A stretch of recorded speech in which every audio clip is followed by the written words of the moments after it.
Call the Board of Supervisors into session for the June 20th, 9 a.m. board meeting. We will start the meeting with public comments. At this time, anyone may address the board on matters of which are on the agenda. Please go to the podium, state your name and home address. Individuals wishing to comment on a public hearing will be given the opportunity during that respective hearing. Individual remarks are limited to 3 minutes. Do we have anyone in chambers wishing to address the board? Seeing no one in chambers, do we have anyone on Zoom, Kevin? We do not. We'll move along to proclamations. There are no proclamations for this meeting. Go to the minutes of the meeting of June 13th. Motion to approve as amended for clerical. I will second that. I have a motion and a second to approve the minutes as amended. All in favor signify by aye. Aye. Aye. Aye. Next, we have consent items. We have fireworks permit for Spencer Cone. I'll make a motion to approve the consent items for the fireworks permit. Second. I have a motion and a second to approve the fireworks permit. All in favor signify by aye. Aye. Aye. There are no procurement procedures, no public hearings, no approval of plats. Action items, we have a resolution to approve the hiring of deputies, assistants, and clerks. I believe there were 3 positions for Sunnycrest. Motion to approve the hiring of deputies, assistants, and clerks. I will second that. I have a motion and a second to approve the hiring. All in favor signify by aye. Aye. Aye. Aye. That carries. Next, we have resolution to approve support of the fiscal year 2023 funding for the Rural County Transportation Program, the Rctp project list. Up there.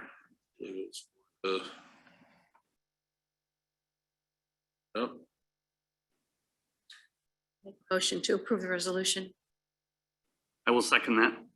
They have a motion and a second to approve the Rctp rural projects. All in favor signify by aye. Aye. Aye. Next, we have a resolution to approve the addendum to the federal aid swap funding agreement number 6-20 STBG-SWAP-039 for project STBG-SWAP-CO31 parentheses 112-FG-31 grade and pave improvements in Northwest Arterial D10 South John Deere Road build grant. Anthony, do you have context on that? This is Russell speaking. Yeah, the slight increase through the addendum is because the estimate came out a little bit higher than what was anticipated, and also a little bit of that is for the agreement with Origin for the construction services as well. That's covered through the swap funding then, or? Yes, the addendum to increase the to increase that amount for the matching purposes. I will make a motion to approve the resolution for the federal aid swap funding. Second. We have a motion and a second to approve the addendum to the federal aid swap. All in favor signify by aye. Aye. Aye. Next, we have a resolution to approve the allocation of project funds for Dubuque Main Street from the county's ARPA funds. Would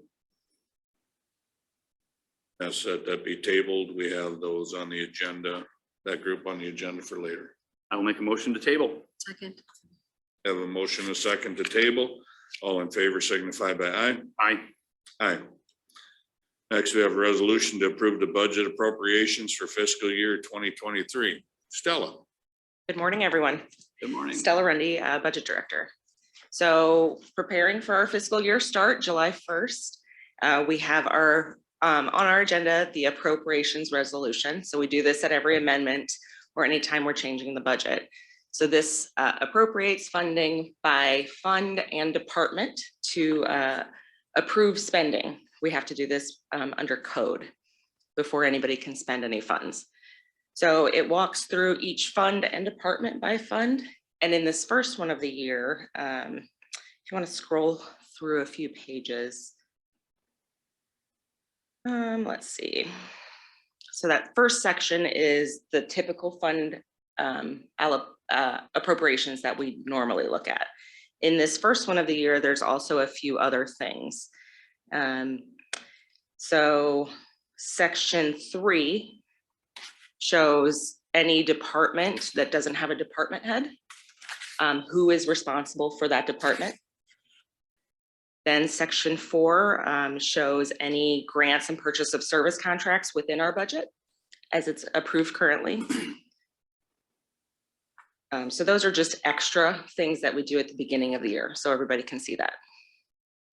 Yep.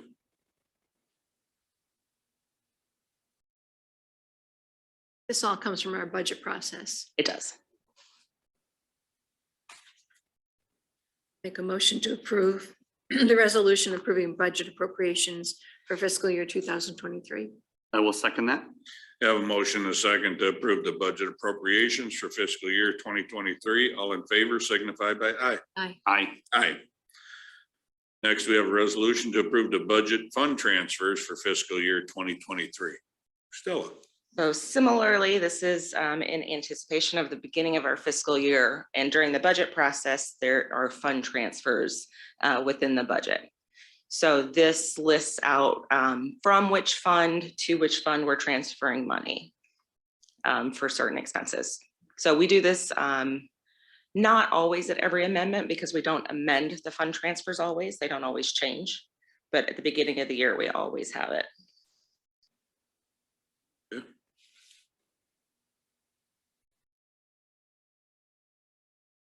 Questions? None for me. I will make a motion to approve the resolution for the fund transfers for fiscal year 2023. Second. Have a motion and a second to approve the budget fund transfers for fiscal year 2023. All in favor signify by aye. Aye. Aye. Next, we have communications. Thank you, Stella. Thank you. Next, we have communications. There are no communication items for approval at this meeting. Move on to the appointments. First will be the Disabilities Council. We have 10 applications, 9 vacancies to fill on that, but there are some the split of provider and lived disability or whatever. I believe there was only like 6 that would be able to be put on the board at this time. If I read it right, if Ann is there, who wants to give some context. Good morning. This is Ann Cameron Williams with the Mental Health and Disability Services Department. Thank you for your consideration. We are very fortunate that we've got an increasing number of people who are applying to be on the Disabilities Council. As you recall, it's only a year. It's only a year that you gave this approval, so we feel like we're really gaining some speed. However, some of the people who have applied are representing as providers, and according to the existing policy for this council, we should be at 4 provider representatives. We're actually at 5 because of a holdover from the previous council that this sort of morphed from. And also some of the individuals, all of the individuals that are recommended have an approach of collaboration and working together with the current group that I think is going to enable us to advance our objectives for fiscal year 23. So you should have received that list from me on the 6 individuals at this time that I would recommend for your consideration moving forward. One of the things that we will be considering with your approval and also with the Disabilities Council consideration is to create almost a subgroup of provider organization members that do not take over or increase the volume in the Disability Council members that have lived experiences or are family members, which is our intent here with the council. I think it's very nice, actually, and that the advocates are together with the providers in this sense. I think maybe I'm relying so much on your ability to facilitate, but I think that having them in the same room for the common purpose is helpful, and it empowers the voices of the advocates, and it lets the providers think maybe sometimes listen differently, because the advocates are there in a different role. If you think that there's a reason to have providers meet separately, maybe that's more of a technical reason to meet in terms of your wish to work with them together to break down silos. But I'd like the dynamics of the group, but it is in large part because you facilitate. Well, thank you. Actually, I think we're on the same page. I would not recommend having 2 separate groups, but having different functions of the people that are in the room. So that way we're not limited to 4 or 5 providers in Dubuque County. Any provider that wishes to come and be a part of it can, but then we reserve the council membership for people that have lived experiences or family members. As a consideration, we can discuss this more and I could come back with a plan for your consideration. I'm prepared to make a motion if the chair is amenable to that at this time. Yeah, that's fine. Make a motion to approve Matthew Kennedy, Aaron Menster, and Kathy Weber as advocates to the Disabilities Council with a term that will expire on June 30th, 2025.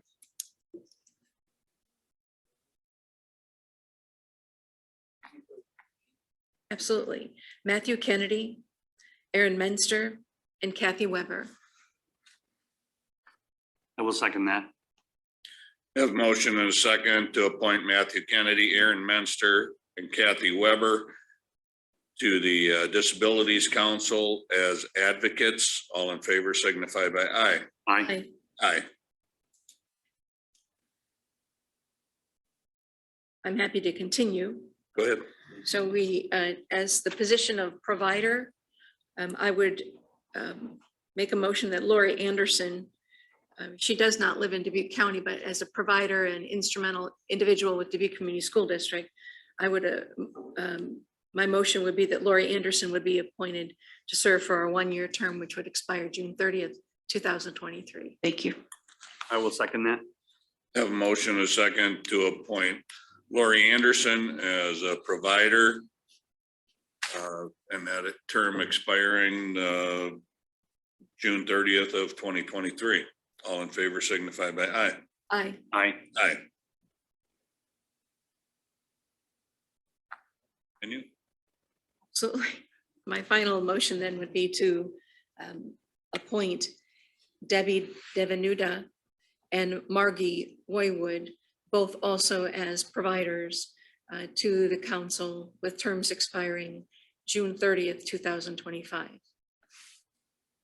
I will second that. Have a motion and a second to appoint Deborah Devanucha and Margie Woywood to the Disabilities Council as providers with terms expiring 6/30 of 2025. All in favor signify by aye. Aye. Aye. Aye. Thank you so much. Thank you, Ann. Can Yes, you sir. request the doors stay open? That the doors stay open? Yeah, that's fine. Sorry about that, Jay. Nope, just notice. We'll move on to the eminent domain. There are 13 applications for 28 possible members. All of the applicants are already already members and have applied to be reappointed. It doesn't appear we received any new applications. So even though they have completed terms, we don't have any other individuals who've applied for this. Right. So I'm happy to make a motion to approve all 13 of the applicants to continue on with a renewed term to the Eminent Domain Compensation Committee. I will second that. Have a motion and just a second to appoint the 13 applications to the Eminent Domain Compensation Board. Do you need those read into the record, Kevin, or? No, we have it in the packet that was published and you're acknowledging all 13. We're good there. We're good to go there. Okay. All in favor signify by aye. Aye. Aye. Carried. Next, we have the EMS Advisory Committee. Consists of 4 members with 1 vacancy. There's only 1 applicant. Patrick Hench is from Bernard.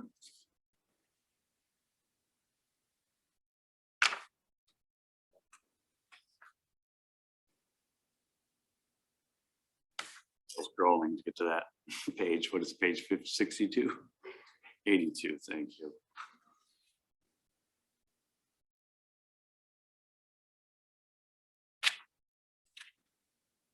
Mr. Henches is the president of the Bernard Rescue Unit Board. I'm prepared to make a motion to appoint him. Okay. I will second that motion if that was the intent.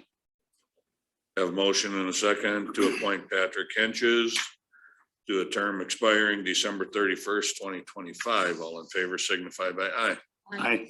Aye. Next, we go to the Fire Department Loan Fund Committee. We have 1 vacancy and 1 application. Tom Berger, current. Would he be insulted or honored if we left him off? Put in the application, so I guess. Not sure. He used Somebody put it in for him. he used application and the information was he was delighted, I think. Delighted. Would love to continue serving the community. That's a direct quote. He's good and enthusiastic about his position. So I know that to be true. So I will make a motion to appoint Tom Berger. Second. Have a motion and a second to appoint Tom Berger to a term ending June 30th, 2026 to the Fire Department Loan Fund Committee. All in favor signify by aye. Aye. Aye. Aye. Next, we have the Food Policy Council. We have 4 applications for 7 vacancies. Rich Henderson, Kathy Hutton, Lynn Sutton, and Whitney Sanger. They're all currently members of the board. Currently members, and there's no new applicants, and that surprises me actually, for whatever purpose that is. I thought we were going to have some applications from some new folks, but certainly these are individuals who attend the meetings when I attend on Zoom. They seem to be normally there. I would expect to see them on the meeting, so I would support their application.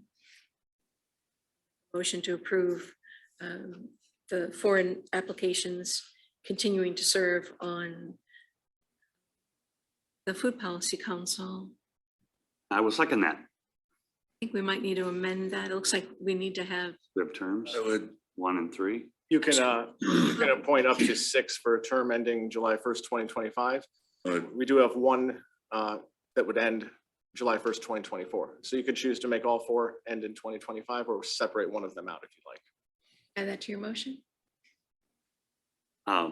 I think the motion originated from you. right, you made the motion, but we need to, I think all 4 of them could go to the July 1st of Okay, 2025. I'll amend my motion to reflect the term limit of July 1st, 2025. And I will second that.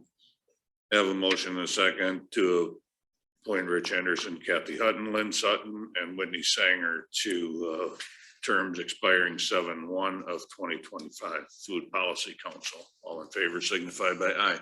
Aye. Aye. Aye. Zoning Board of Adjustment. There's 1 application and 1 vacancy. Ben Schrader is the applicant. It's a 5-year term ending June 30th of 2027, and he is currently a board member. I would support the application of Ben Schrader, and I will make a motion to that effect.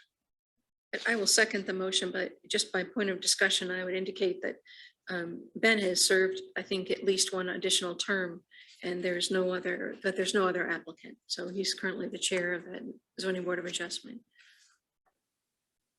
So you have a motion and a second to appoint Ben Schrader to a 5-year term ending June 30th of 2027. All in favor signify by aye. Aye. Aye. Aye. Next, we go to the zoning commission. We have 3 vacancies and 4 applications. We have Carmen Dunkel from Durango as a new applicant, and Lisa Flanagan from Lamont. Applicant. David George and Jerry Sigworth are both current applicants. Mr. George, who I believe is present, he is filling out a term. So he was appointed midway through the term. So he's filling out a vacancy. David is. Yes. Mhm. So I would support the continuation of Mr. George, though as an incumbent, we would need to make 3 appointments. So my motion would be to continue the appointment of David George of Piasta for a term to expire July 1st of 2023. So it's an additional year.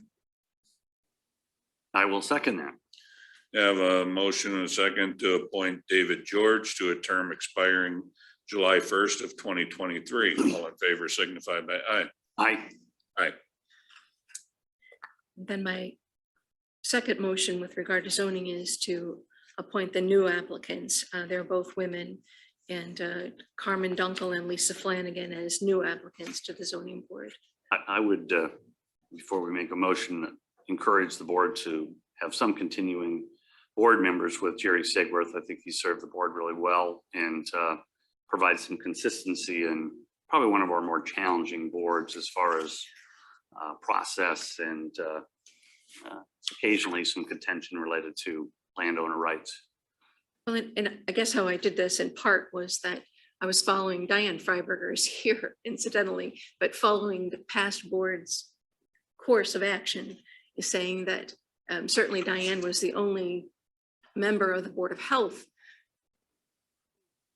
had been on that board for any length of time. So when we have new applications, this board, I understood, was going to accept the applications of new people when there's Right. interest. And we were, Well, the board voted 2-1 on that, so the board was not unanimous. And so clearly you dissented on that. And so the right to dissent is very much a part of this board. And so I will make a motion to appoint Jerry Sigworth to the board. Zoning Commission, excuse me. how long have you been on the board, Jerry? Okay.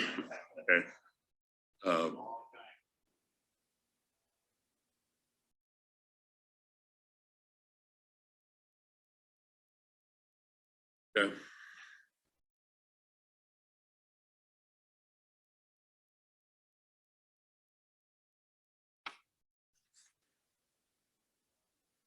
Unprecedented for us to ask applicants for information in the boardroom. I just want to know how many terms you. Supervisors, we do have a hand raised on Zoom from Tammy Hendry if you should wish to address. But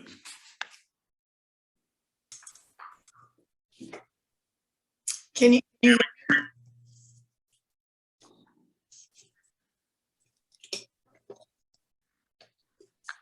apparently there's some issues there. Is there a second to the motion? Yeah, I have a motion Right. to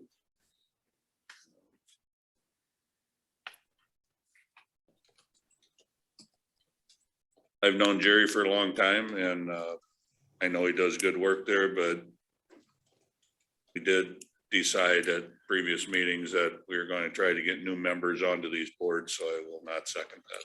Sorry.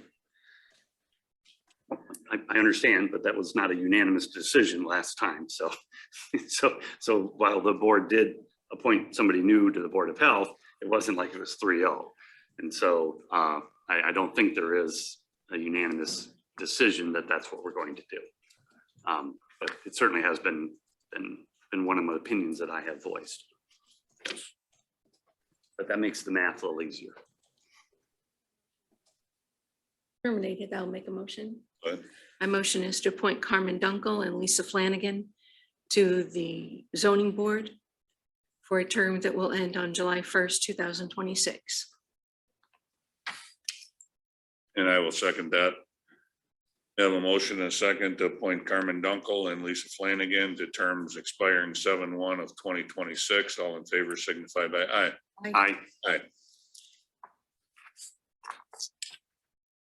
Take care of those.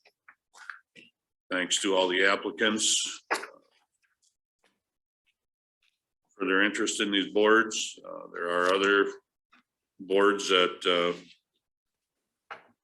we still are looking for applicants on.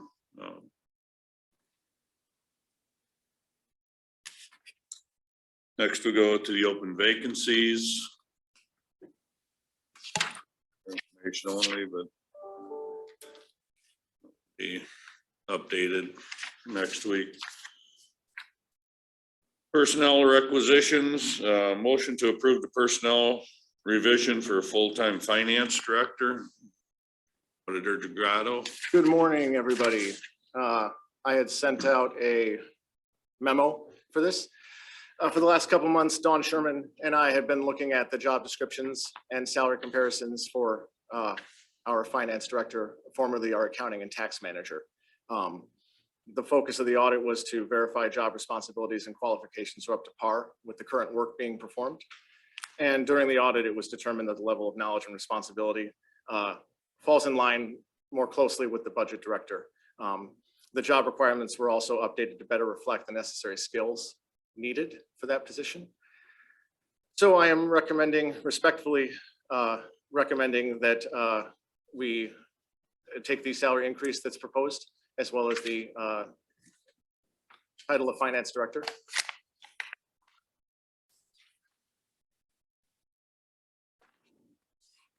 Happy to answer any questions.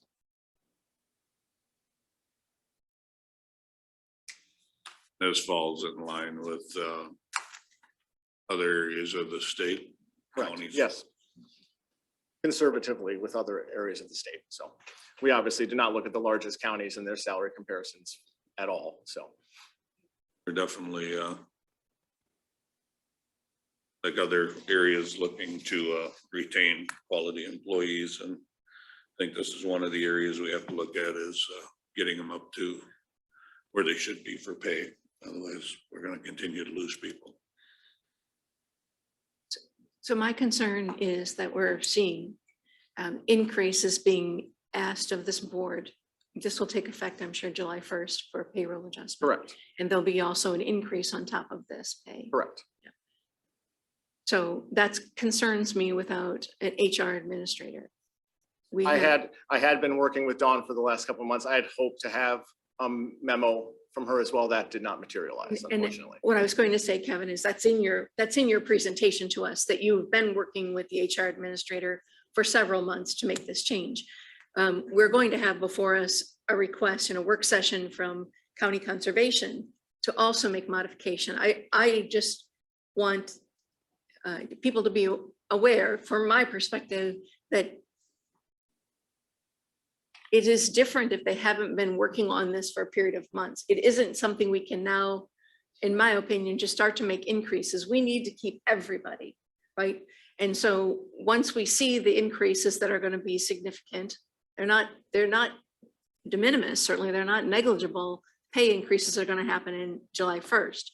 So that's my concern, that we don't have a person sitting next to you, that door is closed, we don't have an HR administrator. So I just want to make certain that my support of this position is based on the fact that I know you've been working with Dawn. She was ill last week and was not able to be here for most of her final week. So some of this is you bringing forward items that you've been working on, and it was a loose end, so to speak. So I am supporting your recommendations based on that work that you've been doing with the HR administrator going through our normal channels. Thank you.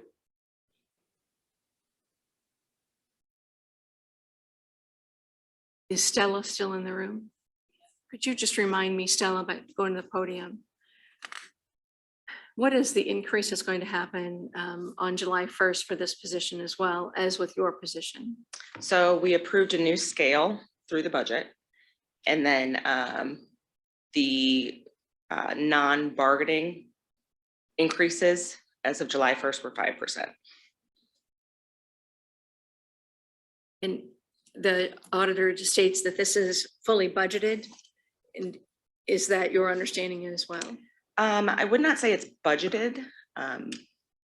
It didn't go through a budget process. So We do have a retirement this upcoming fiscal year that will allow us the room in there.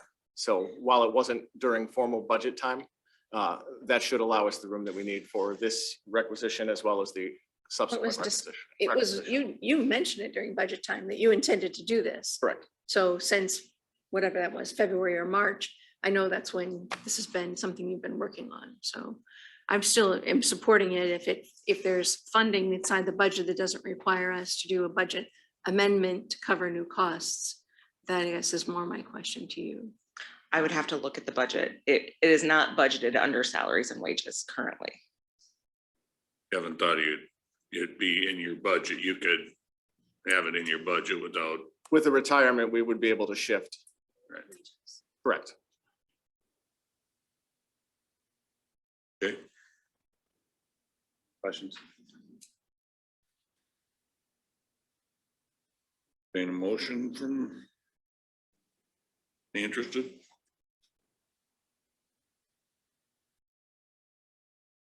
I'll make a motion to approve the enhanced wage scale for the finance director position.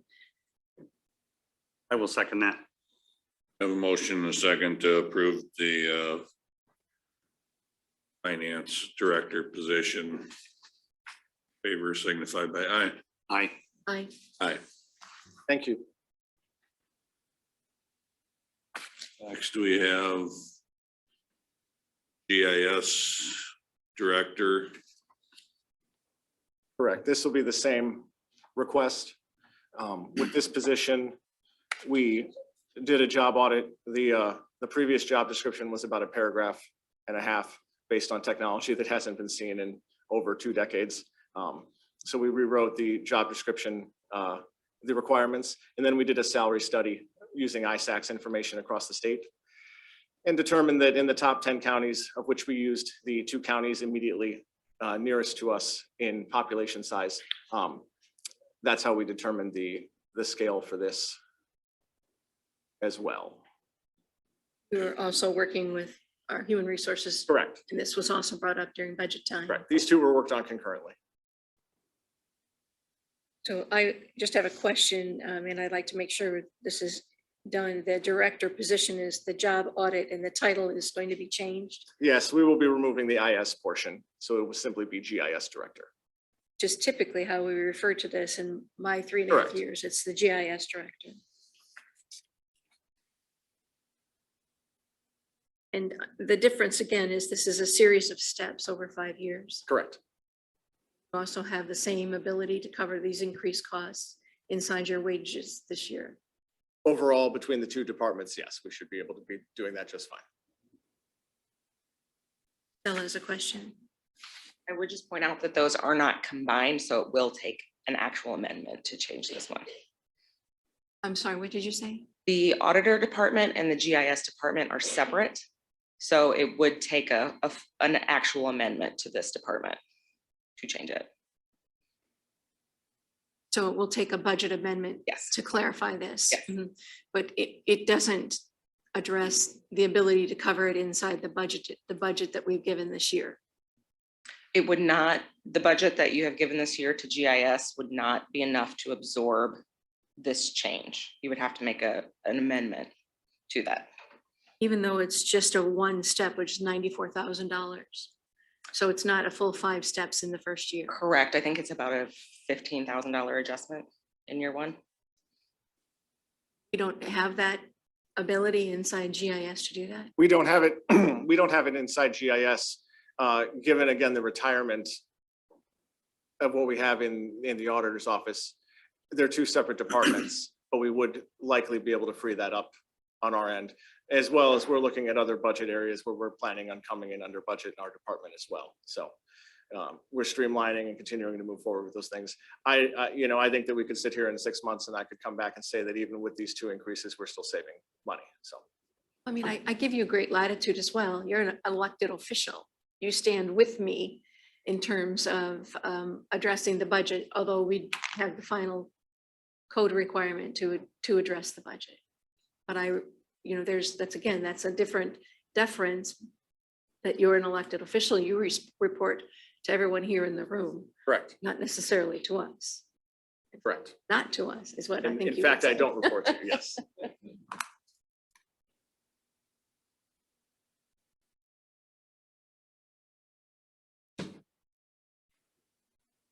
Questions, Jay? I have no questions. Anyone interested in making a motion? Motion to approve the auditor's request to an additional amendment to the position of GIS director for pay scale. I will second that. I have a motion and a second to approve the GIS director position. All in favor signify by aye. Aye. Aye. I appreciate your help and I appreciate the hard work of not just our finance director, but our GIS director and the rest of our auditor staff. Thank you. Thank you, Kevin. We'll move to public comments. At this time, anyone may address the board on matters of which are of concern to that person and which are not agenda items.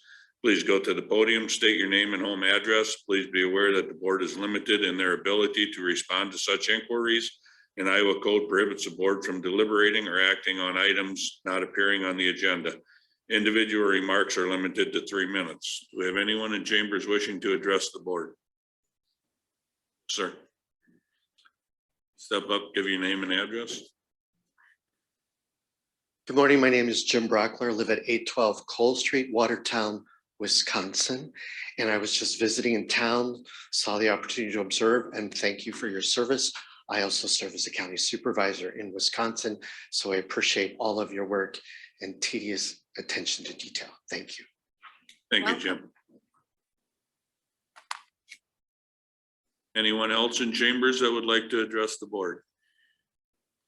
Do we have anyone on Zoom, Kevin, that would like to address the board? We do not. We will move to our 9:30 work session, would be the Board of Health to discuss the ARPA application. Samantha, Sandra?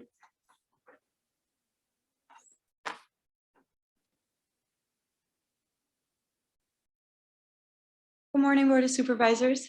As you can see, I'm here with most of the Board of Health, and then we have Stacy Killian here, Bailey on Zoom, and Marsha Horwitz on Zoom too.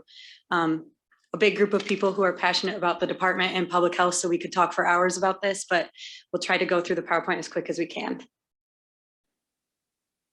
The first few slides on here, you've already seen at our budget presentation. Just wanted to make everyone aware of some upcoming projects in our department. We continue to provide COVID vaccinations and pandemic response on a daily basis. We're also getting ready for our China HIP, which has been delayed for a few years. And then we continue to maintain and oversee all of our grants for this coming year and closing out the ones that we have for FY22. We're always continuing to provide more education for our environmental health position and get everyone in our office certified. We have a new office clerk, so over the next few months, she will be getting certified in water testing also. And then we're also working on a strategic plan between the Board of Health and the Health Department. This has been new to the conversation, I would say, since the start of this year, so that's exciting. We're working on our COVID-19 after action report for the state, continuing our preparedness planning, and then, of course, maintaining and providing all of our state initiatives that are directed to the Health Department from Iowa Department of Public Health. So there's a lot to do. And the first two bullets on here are the things we'll talk about most in this presentation. The need for strategic planning in our office. I feel as though we need it now more than ever with all the change. This would be a great time to get more direction on where we're headed in the future as a department. And the second bullet, the lack of department staff to address all those needs and upcoming projects that I had just mentioned. Right now, we're fully staffed at 3 people. So getting a lot of what's done on that other slide is almost impossible. We don't have the capacity to do a lot of that work to the best of our ability. And then, we're replacing our executive director, and we're also looking for an assistant director as I'll be leaving in August. With that, the goal is to hire and train more staff, expand our department, as you know. And then there's additional concerns for the department that we want to address in the coming years that we need more staff to do if we want to accomplish this. And those are things like health inequities among our vulnerable populations in the county, chronic disease, behavioral health, and our increased focus on environmental health. So we're going to talk about our original ARPA proposal, but I did put in 2 slides here with sort of an addition to that proposal, and that's for strategic planning. We are looking to hire a public health strategic planning consultant for the Board of Health and Health Department to help organize, define, and develop future processes and strategies that meet the long-term goals of this department.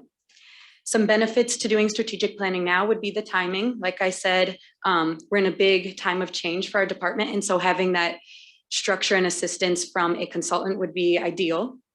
It's a one-time cost, so this fits well with what the ARPA guidelines are. It would allow for more informed decision-making as we move forward and provide direction in our future work. It would also include more voices in the conversation, like community stakeholders, City Health, the Visiting Nurse Association. And with that, it would in turn address more of the gaps in our services that we have right now. And then the timing, it would align with the after action report and the China HIP that we're working on, which will both also shed light on areas where our department could improve, and then provide an outside perspective on the work we've been doing and what we could be doing more of in the future. So I talked with Becky Nowacek, our contact at IDPH, and she estimated that a strategic planner would be anywhere from $30,000 to $40,000. And the process of strategic planning could take up to 6 months. So this is something I think would be great for the Board of Health and the Health Department to focus on doing once we become a fully staffed department, ideally in this August. Sorry, Kevin, next slide. Thank you. So this is our current ARPA proposal, which you've seen many times. The project goals haven't changed. We're looking to increase the scope of services provided by our health department and increase awareness of the Dubuque County Health Department's services that we have now and might have in the future. And then increase community collaboration in terms of public health services in the county and increase our reach to all Dubuque County residents. So when we're a fully staffed department, we'd be at 4 people. Right now we're at 3. And you can see the 3 positions that were originally requested in the proposal are a lifestyle specialist, a healthcare services oversight specialist, and a community education and outreach specialist. Ideally, these positions would not create a duplication of services along with what is already going on at the Visiting Nurse Association. And then there's an asterisk at the bottom. These position titles and descriptions are fluid. I want to highlight that this proposal was written a while ago when we started the ARPA process, and times have changed for our department significantly since then. So I think taking a look at exactly what those positions could do to improve the department would be the first step. But we do know the ultimate goal and reason for being here is that we do need more staff. So I published a separate agenda for this meeting today that included a breakdown of the VNA staffing. I believe that we have 8 full-time employees that work on our grants that we subcontract to them, but all VNA staff are somehow impacted by the funding given to them by the county and the deficit funds. So Stacy's here if there are specific questions from the supervisors about the VNA staffing and how that relates to us. But I will pass it on to Tom, who's going to go over budget comparisons. Okay. All right. Thanks, Samantha. If you look at this slide, there's a lot of information there. I just want to call your attention to a few lines. What I've done is looked at the 5 large counties in Eastern Iowa. This is what I feel we've been compared to, we've been asked to emulate. So that's why I chose these. The health department budget, if you look at the budgets for the 4 counties other than Dubuque, they're anywhere from right at about $6 million to $7 million a year. The grants received are anywhere from $2 to $3 million a year. Turn the slide, Kevin. 3 highlighted areas is the number of health department employees. In Lynn, Scott, Johnson, and Blackhawk counties, they're at 48 to 50. We're at 12, counting the 8 full-time equivalents from the VNA. If you look at the budget per citizen, the other 4 counties are spending between $30 and $42 per person. We're spending in Dubuque County just under $13. One other way to look at it is how far are the employees spread in terms of citizenship in the county? Each one of the health department employees is responsible, in theory, for about 8,000 people. The rest of them are between 2,700 and 4,000. We were also asked to look at the 5 counties between 190 and 100,000. You can see Woodbury is the outlier here with a $7 million budget and $3.5 million in grants. The rest are fairly stable. Kevin, if you hit the next slide, this shows the spread based on, for those same 3 measures, for the 5 counties between 90 and 100,000. So Dubuque is not out of whack except for Woodbury in this comparison. But what I've concluded, the next slide, is that the comparison to the large eastern Iowa counties is more relevant. We've always been asked to, what are they doing in Cedar Rapids? What are they doing in Waterloo? And we've been challenged to do more, especially throughout the pandemic. We can also see that other grants are available, but we haven't had people devoted to searching out grants. Stacy and her group do most of the grant writing. We need more resources to do that grant writing. And once we get the grants, it's going to take more people to do the work. You saw in the paper this morning that the grants to counties have exhausted the grant received. That's the first time that I can recall where we've met that accomplishment. So what do I think we should do now? I think we should make our changes now. We should use ARPA money to fund these 3 positions while we have the opportunity. Beyond that, when ARPA money runs out, we're going to have to dig deep into the county budgets to find more support for the health department.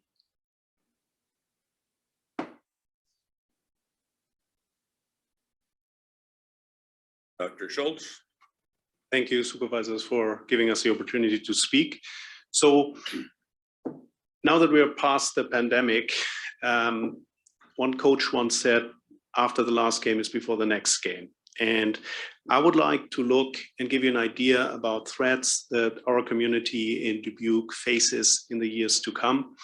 One of them is the aging of our population, and the other one is the obesity epidemic that affects the whole country, but that we are not spared from in Dubuque. Next slide, please.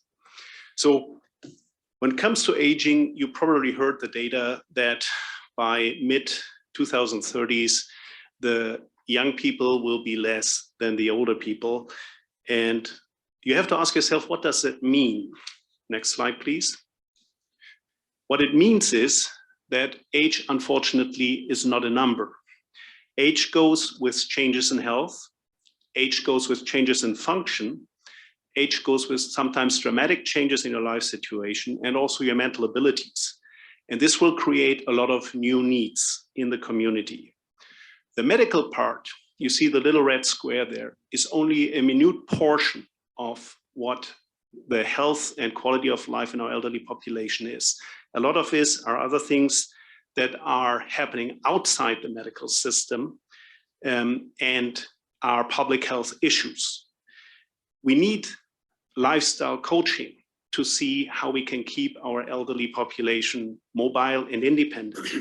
We need community education to share our knowledge of resources, what is available to keep our elderly population in that state. And we need oversight to make sure we have significant quality in the provision of our elderly population that is not capable of living independently anymore. So the time for this is now, because we'll probably have a 10-year lag time. And I think what is important to understand is if we do not do this right, it will be on us. And we are talking about our parents and our grandparents. Next slide, please. Let's go to a different topic that will also affect us. Probably most of us during the pandemic gained a couple of pounds extra just because we were not going out as much as we wanted. But we have to address it on a larger scale. The problem is much bigger. We know that probably in the next couple of years, next 8 years to be exact, 4 out of 10 people will meet criteria for obesity. And what does that mean? Why is it relevant? It affects a lot of different aspects of our lives. When it comes to young families, it can affect fertility. When it comes to middle-aged people, it affects your overall health with diabetes, and also cancer is a significant risk of obesity. And when it comes to our older population, it is significantly affecting their mobility and their functionality. And if we don't address this problem, it will get worse over time. We know this, we have the medical data about this. Next slide, please. So what to do about it? Again, the right square in the left lower corner shows you what the role of the medical treatment is. It's minute, it's a small role. Most of the things that we need to do in order to tackle this problem has to do with activities and guidance in the community, education, changes in lifestyle, for example, raising activity of our community, education, for example, to say, we offer a healthy meal in addition to all the other meals we offer, oversight to make sure we have an alignment of all the measures we want to do in order to keep our population healthy. So if we don't address this, it's very predictable that it'll get worse. And again, the time is now. It takes 5 to 10 years to get this in place. And we're talking about our children here. So next slide, please. What are the next steps? Nobody can do anything like this alone. And public health, as most things in the community, are team sports. We need a team that is able to build relationships and network. We need a team that does what Maestro Intriligator does for the symphony, orchestrating the efforts of stakeholders. So not everybody does their own little thing, but it's all aligned for the one goal to keep our community healthy. And we need a team that advocates for the health of community members, all community members, vulnerable populations. And finally, we need a team that is able to rally the troops and tackle new and emerging community health challenges that we have not yet on our radar. This cannot be done half-hearted, and definitely not half-staffed. Our public health department needs to be capable to be the leader in these efforts in order to get us where we want to be as a community. Thank you. Dr. Schultz. So I have condensed my speaking part down very much to the Spark Notes or Cliff Notes version. So Kevin, if you just every 5 seconds want to cycle through, I'm not going to necessarily go on those, but thank you, Board of Supervisors, for this opportunity. And please review my full slide deck because there is a lot of information in that I will not be able to touch on today. Public health aims to promote a healthy lifestyle, like Dr. Schultz says, and behavioral health issues affect Dubuque County residents' physical and social well-being. Focusing on dealing with behavioral health issues is integral to achieving public health goals, but we cannot do that with the limited number of staff we currently have employed in the Dubuque County Health Department. How can we integrate behavioral health more intentionally? I have a few suggestions. Number one, we can hire additional staff. A lifestyle specialist or whatever we decide to call it can act as a liaison with our physical health partners to start incorporating brain health promotion into chronic disease prevention efforts. Two, this new full-time employee could also work to build relationships and partnerships with area agencies such as Hillcrest Family Services, Crescent Community Health, Fountain of Youth, SASE, Turning Point, etc. And third, this new position could also partner with other Dubuque County offices to better promote behavioral health through healthy initiatives, activities, and other programs. I would love to see increased collaboration with conservation, law enforcement, mental health and disability services, just to name a few. Ann Cameron Williams, May Hinchin, and I, and Sam, if she's still here, otherwise the new executive director, will meet later this summer to brainstorm more about these exciting possibilities.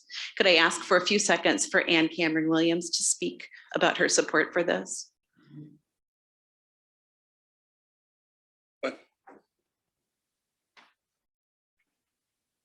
Thank you. I'm all in support for increased collaboration between the Department of Public Health and my department, the Mental Health and Disabilities Department. Thank you. May, thank you also for being here today. Just in closing, collaboration and communication are essential, but we currently lack the personnel with the time to devote to this. So please, supervisors, consider this proposal very carefully and conscientiously.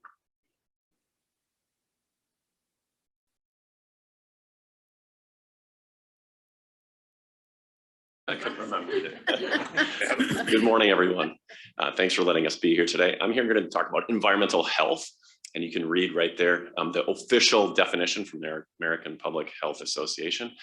And importantly, environmental health is a really important thing from a holistic health standpoint.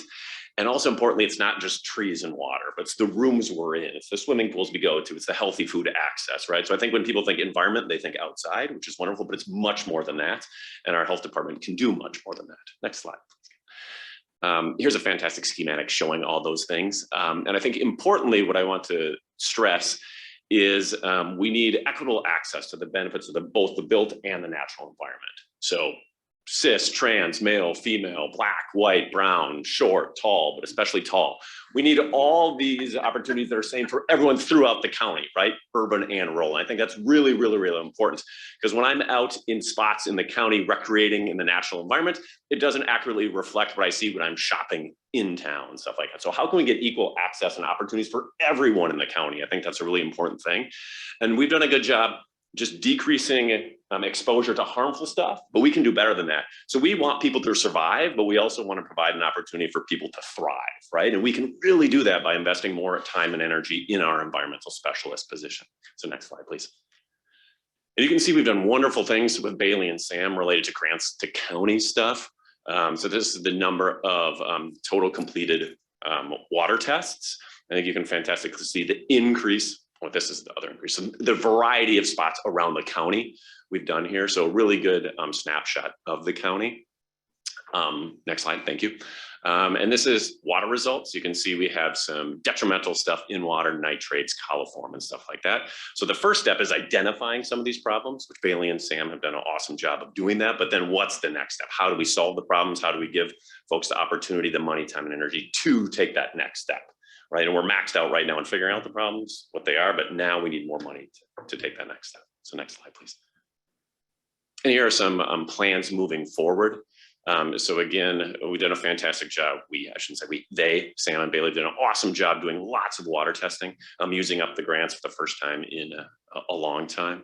And we've been even awarded more grants in subsequent years. So really fantastic job.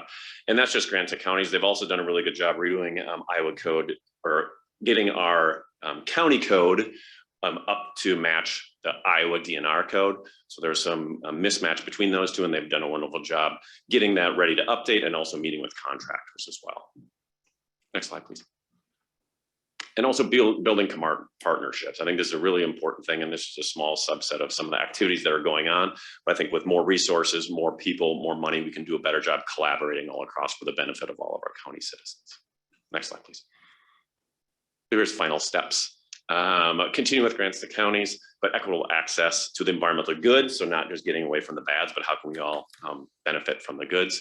And new positions will allow current environmental specialists to do cool stuff. But I think as this was written and since then, we've realized all the amount of things that Baylor's has been doing. So more funding for another position, an assistant, stuff like that would go a long way. Like I said, not just figuring out where we're at, but subsequently making stuff better. So thank you so much. Morning. I just want to talk for a brief minute about where we are in public health right now and what the future looks like. So as Dr. Schultz and everyone has spoken to, we are very siloed and fragmented in our current approach to public health. We have funding here, funding, in other places. We're targeting specific disease states instead of really looking holistically at the cause of disease and how to prevent things at the beginning instead of treating things down the line. Next slide.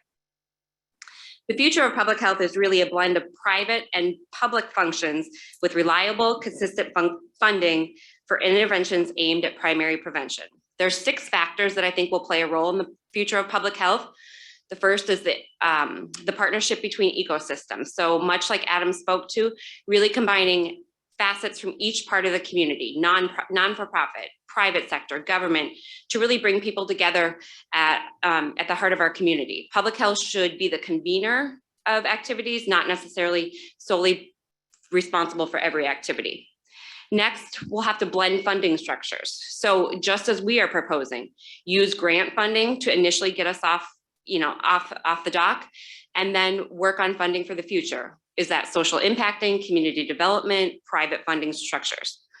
Next will be an approach related to shared data. So really systematically analyzing how we get data, what data looks like, and making it consistent from all sources gathering data so we can compare information easier. Next slide.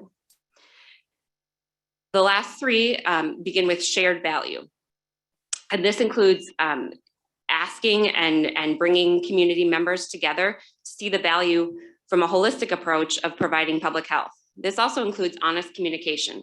So using examples and models from the commercial sector to make sure that we are communicating honestly, reliably, and truthfully to citizens so that the value of public health is realized.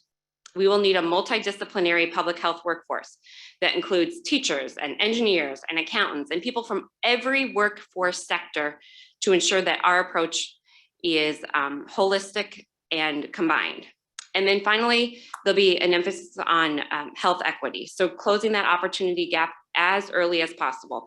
We know that when that gap starts, it usually increases as we go on through life. So really, those early interventions are super important. Next slide. My final thought is that the future of public health looks vastly different than it's looked before, especially after COVID-19. We also know that it's going to be vastly more expensive than it has been before. But we know that the price of a lack of public health or a lack of funding in public health is immeasurable. Thank you for your support. Thank you. Thank you. First of all, I want to congratulate you, the Board of Supervisors, for appointing such a fantastic Board of Health. They're great people to work with, and with the help of our interim director, Samantha Kloft, we have made great strides just since January. We've presented some evidence to you today to back up our Arpa proposal, and now it's up to you to assist us in meeting our statutory duty to protect and improve the health of the Dubuque County residents. You've heard today that the Board of Health wants to be the leader in the county. We want to be the coordinator. We need to gather our assets and make sure there isn't any reproduction or replication of services. We can do that. The Department of Health can do that, but we need staff. Our emphasis for our new direction will be preventative actions. We want to prevent chronic illnesses. We want to prevent new epidemics. We want to prevent worse outcomes in this county. And we can do that with more staff. We are going to be looking for partnerships anywhere we can, and we will continue that.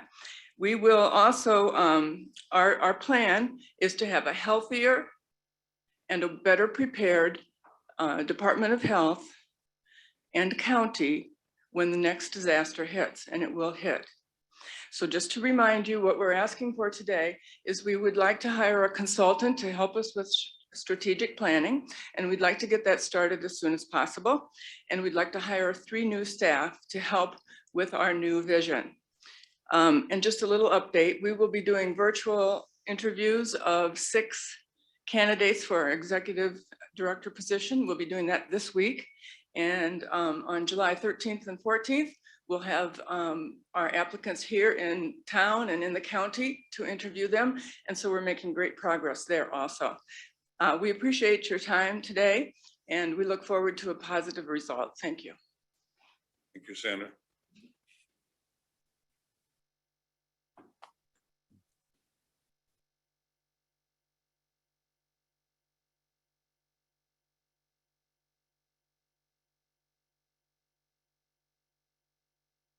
Going to let them just leave? Adam, Dr. Schultz, everyone, bravo. Thank you. Tremendous gratitude. They're busy people. Dr. I Schultz know, has to they get to work. certainly have to be other places, I understand. We'll take any questions if you have any questions today. We're here in the room. I wanted to call your attention also to our other board member who's on Zoom. Dr. Marcia Horowitz is on Zoom, and we appreciate her being with us today also. Thank you. Hey, Doctor. I don't know that I have questions of you. I know you also met with Budget Director Stella Rundy. Yes, to yes. try to start putting numbers together as Yes. well. So that process is underway, and I admire very much that you're not letting this go. There's something to be said for persistence, and that's part of leadership as well. So I agree that we have the most phenomenal Board of Health. I work with you as the liaison, which is a tiny, tiny, tiny piece. So I get to participate with you in a very small way. So I see the work coming up every month and the growth in that department, leading through change with Samantha's leaving and retirement of Patrice. So I don't know if my colleagues have questions of Sandra or anyone. I have questions of my colleagues. You have anything, Jay? First, thank you, and thank you, your entire board for volunteering, for your time, your thought, your care. And during the pandemics, never was easy. And certainly the challenges you have in front of you are pretty long and daunting as well. So I appreciate the thought and consideration. My only comment would be I definitely would support the strategic planning. I think that's a smart and wise move to be able to get organized. And I look forward to possibly sitting in on the interviews for the new director and assistant director as well. Thank you. Thank you very much, Sandra. Thank you. Thank you, Tom. Dr. Schultz. Presentation.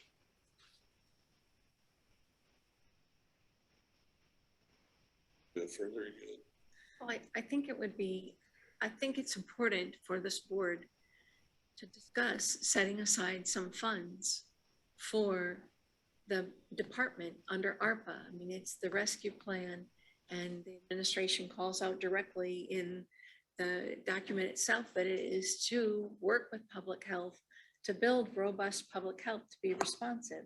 And that is one of the core goals.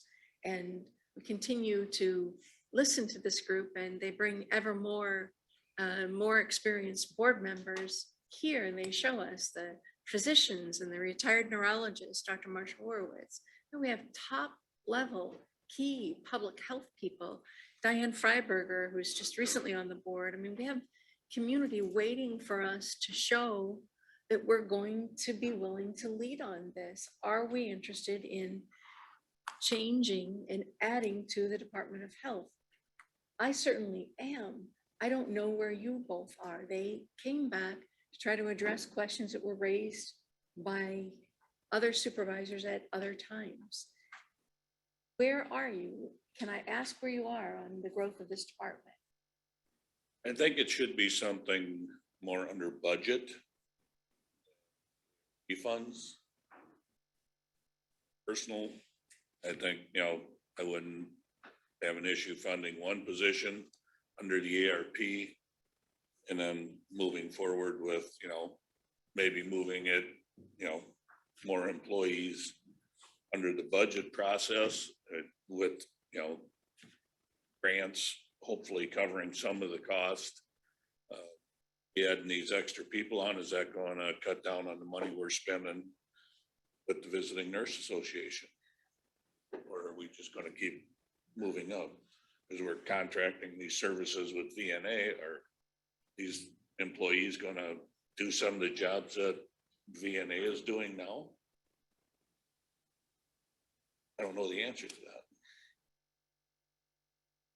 Probably, Sandra, welcome you back. I think that's been discussed by the board. Sure, I would recommend it. Definitely would want to spend more full and dedicated time to this. I know we're already behind and I know we've got a lot of people here waiting to our schedule. So I'm supportive of your efforts and dialogue. I just don't know if it's proper to push everyone off and hate to rush through this. So I would propose putting on an agenda as soon as next week and having a full discussion on it.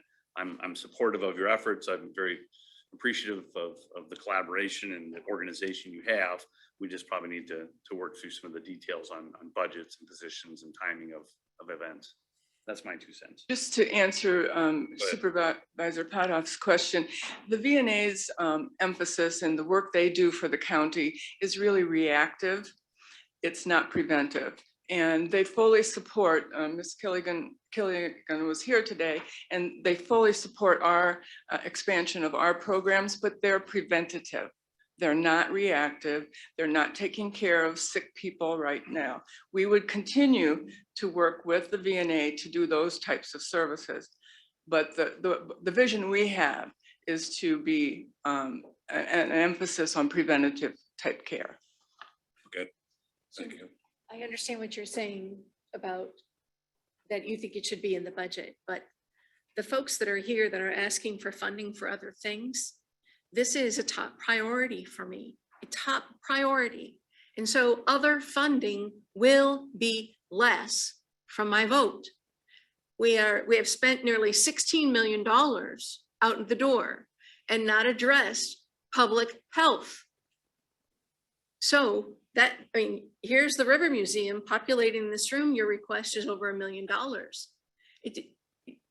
We have to be able to lead on this, and just saying that we'll find it in the budget, we'll find it in the budget. That means it will directly relate to your property taxes. We will need to raise property taxes likely to accomplish the goals that your community members have set forth as top priority for public health. We have to find equity for this issue somehow. I don't understand this, that we can't direct or reserve some funding before it is gone. We are spending the $18.9 million rapidly. And every time I raise this, you both say to me, you're delaying, you don't want to make decisions, you're delaying. I'm not delaying, I am preserving. And I wish someone would join me in that, honestly. I really wish someone would join me.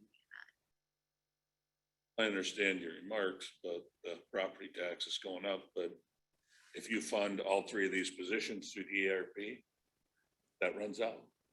It's going to go on property taxes. That's inevitable. Eventually, that's true. We could make decisions to fund using ARPA that would get us through 2024, 2025, and it would alleviate this necessary work that we need to do. It would take it off your tax levy, right? It would do that, at least short term, as we try to get grants to begin. You would see that we could get a grant writer to look at the many other millions that other counties bring down. We don't do that because we don't have enough people. And this is a completely 100% volunteer Board of Health. I appreciate this very much. Thank you, Sandra.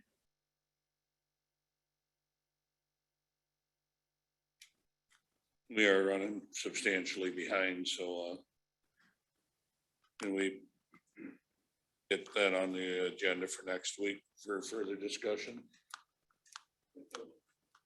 We can. Next week's an evening meeting, so that doesn't cause any problems, we would just need to know if you would want it to happen before the meeting at 5:30. We could do a work session at 5 p.m. if the supervisors were amenable After to the that. meeting or wait for 2 weeks. We actually have on the agenda today that we're going to be talking about possible action for tentative funding. This isn't just work sessions, it also is discussion and tentative funding allocations. That's correct. You do have 15 minutes allocated for that discussion as well. And later on in the work session, there is also 30 minutes allocated for purchase of service. I'm sure we could bleed into that time a little bit as well.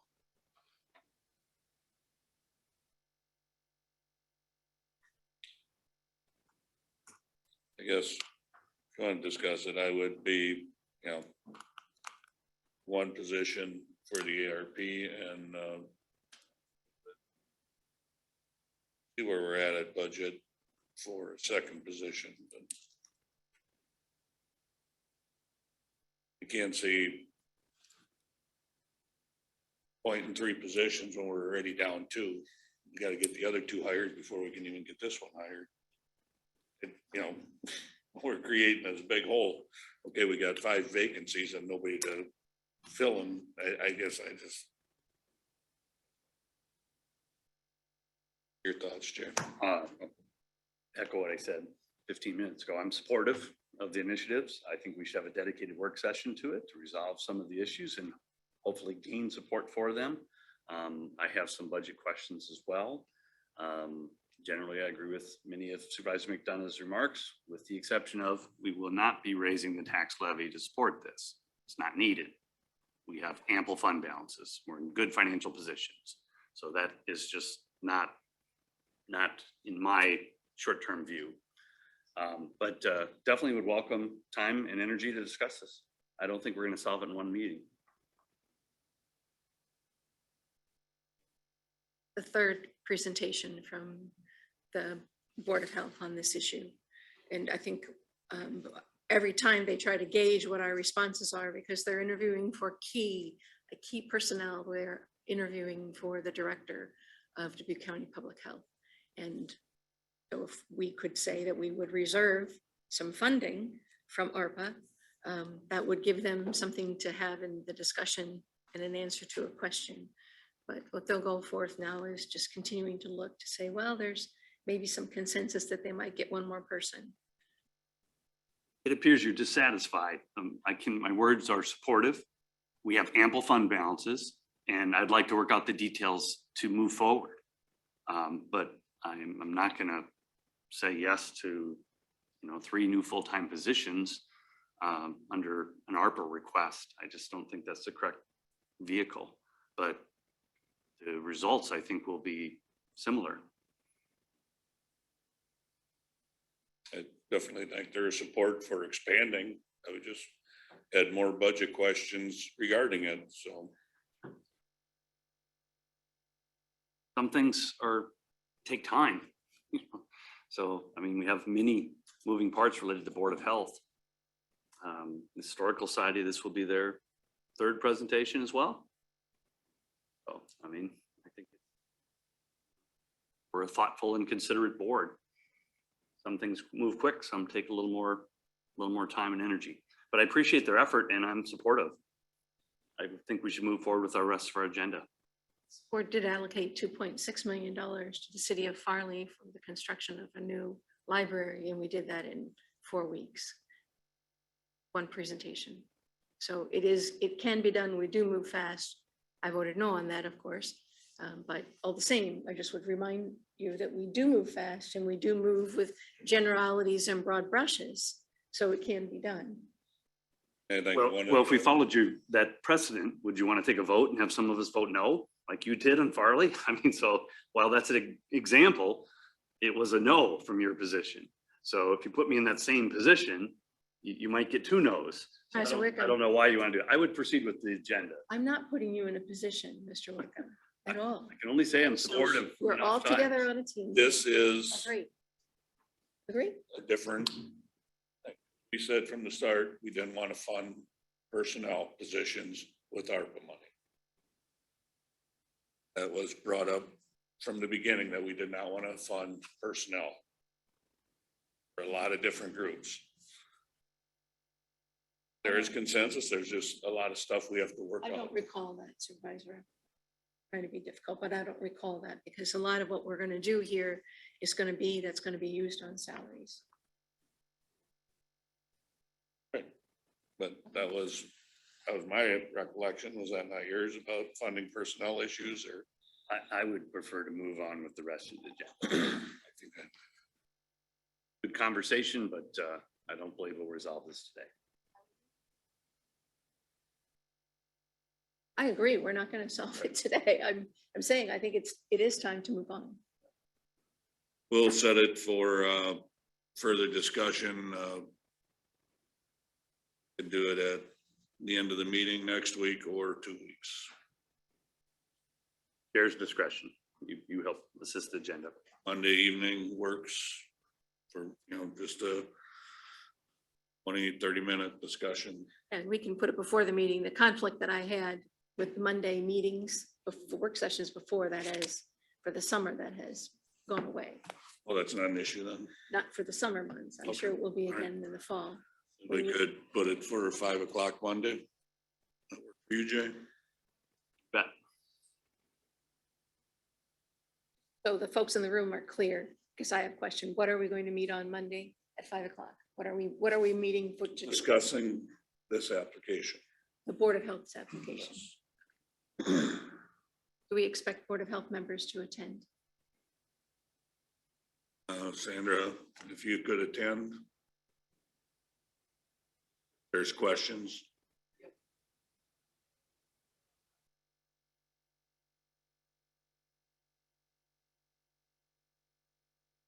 No, that's fine. It just be budget stuff more than anything, so.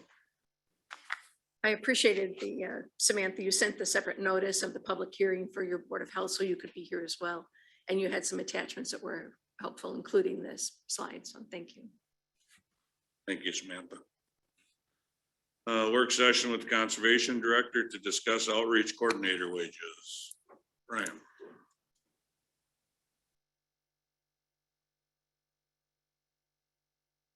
So at the last meeting of the Conservation Board, they voted unanimously to recommend that we increase the wages for the outreach coordinator. I've talked to our HR director about it, and she was supportive of that. I look back when we created the outreach coordinator position, and when we did, she asked if that was enough money. And I thought it was, but in retrospect, looking at other wages across the state, comparable job duties and descriptions that were way lower than comparable positions. So we were asking for an increase from $15 to $20 an hour. It was overlooked when we did our increases for our seasonal positions. This is a permanent part-time position that works on all of our social media. We added a lot to it. She's been basically planning our annual conference that's coming up in this September, is now overseeing of 700 volunteers, way up from where we started. Not all 700 of those are everyday volunteers, but it's a significant increase. And also doing, managing our user number counts that wasn't anticipated when we created the position too. So we have brand new trail counters coming to analyze how many people are utilizing our parks, and she takes care of all that. So respectfully submitting that, requesting that you guys approve this requisition for increase the wages. Really important to the department and really become critical to us. See you, it's not a full-time position, 16 hours a week. Yeah. Equate to $4,000. Would that be in your budget, or would you? We're asking for an increase of 4,000. Right, would you have that in your budget, or would you need it?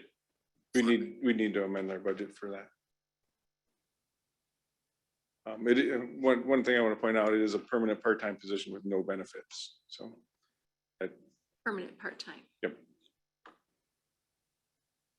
just comparable, some, Potawatomi County and another county that's comparable to us in size is $29 per hour plus benefits, so a much larger total compensation package than what we.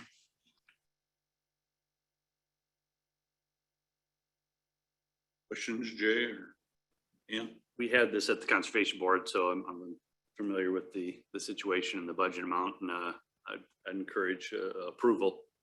It's, like you said, it's a part-time position, no benefits. It's a degreed individual, somebody with experience within the Conservation Department as well. And for a modest increase from $15 to $20 an hour in today's environment, I think is right in line. Process for me. I don't in any way doubt that you spoke with our HR director about this position, Brian.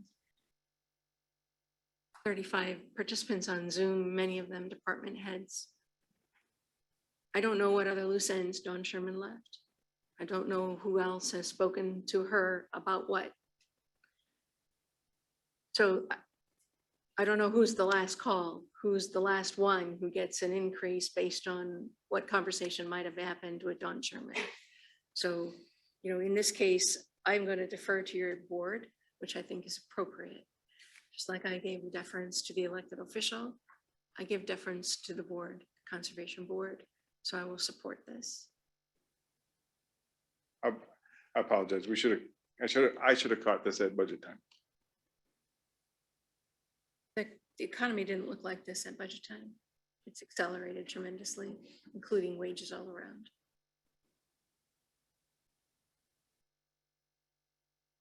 I'll make a motion to approve the wages for the permanent part-time position of Dubuque County Conservation Outreach Coordinator.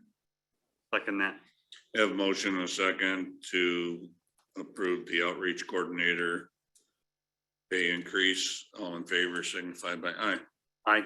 Aye. Aye. Thank you very much. Appreciate Thank you, Brian.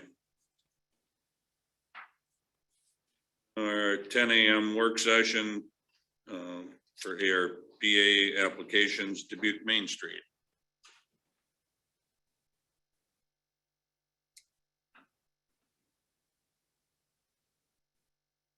Good morning.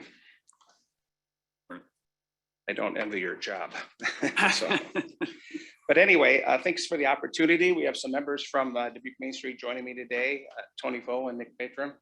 And I want to talk to you about our request for some ARP funding that's going to make a big impact on downtown Dubuque. You introduce yourself, Terry. Sorry, Terry Mosina, 1036 West 3rd Street here in Dubuque. Thanks. Sorry about that. Anyway, if you want to go ahead, we just wanted to talk, and it kind of ties a little bit with what your big discussion was already this morning about health and having healthy situations for people who live in areas of town that have not traditionally had nice places to live in. And our request for the ARP funding today is going to try to make a difference in that, particularly in the Central Avenue corridor. So the 4 points of the Dubuque Main Street program is design, making sure that we do a good job in helping folks do positive things especially with the historic property that we have. Organization, building partnerships and collaboration between different nonprofit groups to make a positive impact, promoting downtown living, and economic development, which is a real need right now in our downtown. We're seeing some great positive things happen, and we just need a little kick to move it forward. So next slide, please. I just wanted to kind of introduce our board of directors. As you're aware that our executive director has recently left after many years, and Dana did a wonderful job for us. And we're in the process of getting a new executive director, and we hope to have that in place here in the next 5 weeks. Interviews have already started. So as you can see, we got a broad spectrum of individuals on our board, bringing a lot of different skill set. And we just wanted to share that information because even though we won't have an executive director in place, we're very competent to handle this program that we had put forward to you folks. Program, next slide. So we're looking for as a new frontier. So we're kind of Dan was with us for a long time and he did a great job, as I said, but now we're taking a new approach and wanting to move forward and really kind of get boots on the ground. And the ARP request is going to make that happen. We originally asked for quite a bit more, but we're think that we can do a fantastic job of with the request that we currently have before you of $130,000. Next slide, please. During our New Frontier, we're going to be working on finishing up our strategic plan for the mission of our organization going forward. We continue to operate the state's longest run farmers market, and we do a great job with that. And that's a wonderful social and economic event for local food production. Continued music on Main Street. Do that on a monthly basis throughout the summer. That brings people to our downtown and stimulating that economy and welcoming them to see what's happening and all the improvements happening in our downtown. Once again, we continue to expand our partnerships within the community. We had a very successful investment drive recently that we're just finished up on, and that'll help us continue on our mission. And we're looking always to expand new events and funding sources as we move forward. And this is a lot of fine print, so I won't be able to read it to you real close. And but it's really talking about the cost of empty buildings. As you go down Central Avenue, and we'll talk about that in a minute, how many storefronts we lost, especially during the last 2 years. And having upper stories unoccupied. And I can speak from this from firsthand because I took the risk and invested it at 1540 Central, a building that had been condemned by the city for the last 8 years. And our family, my sons and I and my wife, we've taken that chance. And we really think that we can really help turn that around. So I kind of speak a little bit, you know, from real life experience on this. Those had 4 very nice apartments that have been condemned for 8 years. 4 families or individuals could have been living there the whole time. We have got to bring this back into activity. We've got to get people living downtown and give them a safe place to live. And so the funding that we're looking at, next slide, please, is really going to help us do that. So this talks a little bit about, we had 24 storefronts close in the last 2 years, compared to just 3 closures the year before. So you can tell the pandemic had a big impact on us. And half of those were on Central Avenue. So we need to find a way to get those replaced. And we need to get people down there living and working. Voices has purchased the old Diamond Vogel recently, and they're making a huge impact. And that is going to really make a statement in the Central Avenue corridor. It's going to bring down folks with kind of an art background. They're very attuned to working with different cultures. They're going to be a great positive impact. There's other projects going on down there as well. And to help fund that gap, to make it viable, is what we're asking for on the $130,000. Go to the next slide, please. So we're asking for funds to establish a program to incentivize and provide financial assistance to downtown projects. Originally, we'd asked for 400, but we can certainly understand the demand that's ahead of you. And we've been able to just bring that down because we just want to make an impact. And we think 130,000 would be able to do that. And these are really stopgap funding that'll help bridge the ability of what folks can do on their own with financial leveraging through their financial institutions. But there's a lot, and like I said, I can speak from this personally. There's a lot of times there's a gap there. They just can't get through that.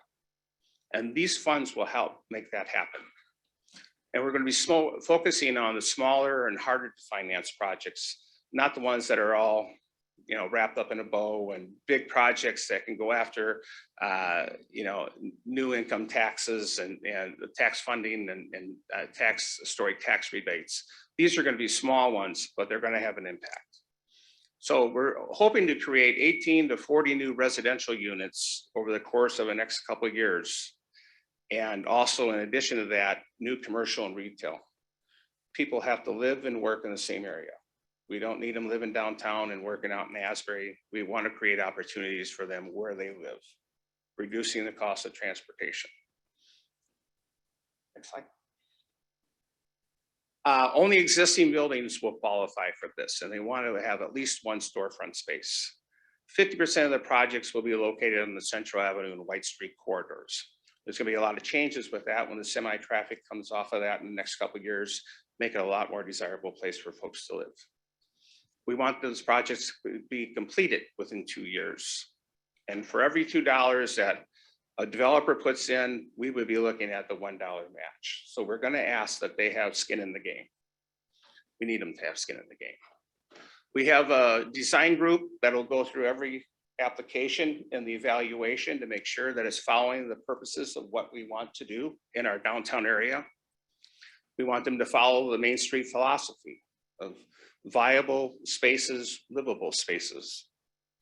They want to outline the existing conditions and need for rehabilitation assistance. We want to make sure we're putting the money where it really needs to go.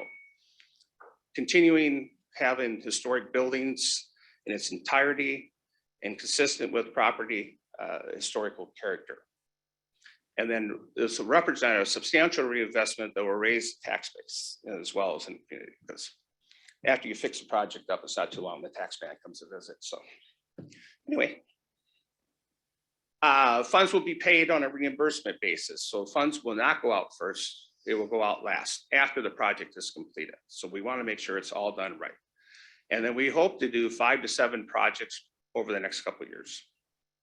We're not going to cumber them up with a big application process, but it will be very clean and clear and concise what exactly the project's going to be and the funding for that project.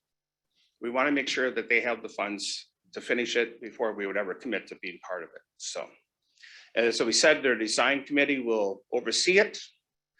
And you know, we asked too, if one of you would like to participate in that to see where your money's going, we welcome you. And then we would present to you for your approval a list of the projects we're doing and a kind of a basic outline on them. So you're part of it. And then we talked about distribution, how we would, either you can give us some money up front, which we'd appreciate, or on a case-by-case basis. However, the distribution would be fine. So next slide, please. And then this just kind of goes over the budget. This is actually going based on the $400,000 request. So obviously you can see this will be tweaked a little bit where that number that we're asking from you is down to 130, but the other numbers we're still going after. We're going to teach people how to go after incentives from a state level and a city level, and as well as working with their local lenders. Next slide.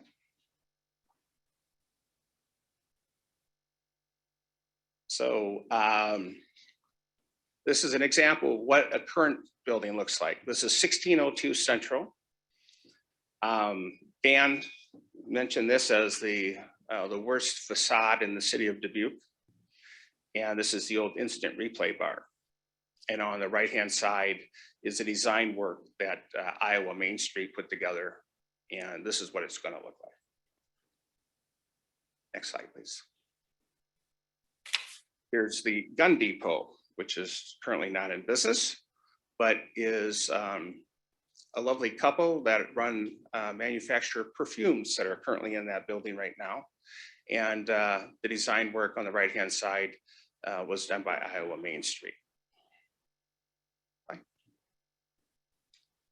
And here's another example. This is what that ARP funding can help us make on Central Avenue. And just walk down it. It's amazing how much history is still there, even though we still got a few pockets of torn down buildings, but it has a ton of potential. Next slide, please. I'll turn it over to these guys if they have anything to add or subtract, or Nothing. if I made a mistake. Sorry, Tony Full, I'm the current president. Terry did a great job, but I and I here also to help answer any questions you might have about the program. And just want to reiterate that, this is sort of a board-driven initiative. And I think you saw on the one slide that, our board has a lot of experience in these types of projects, from bankers to developers. And, we're going to have a new executive director in the next few weeks, but that executive director is going to have a whole lot of support behind them to help, make sure that this program is a success. So. Thank you, Tony. Any questions, Ian? So right now on the payroll for Dubuque Main Street, there's one individual, is that correct? It's an administrator in your office? Correct. So the person answering the phones, the person putting together your agendas for your meetings, all of it is one person. Well, yes, we are down 2 people right now, an executive director and sort of our program specialist.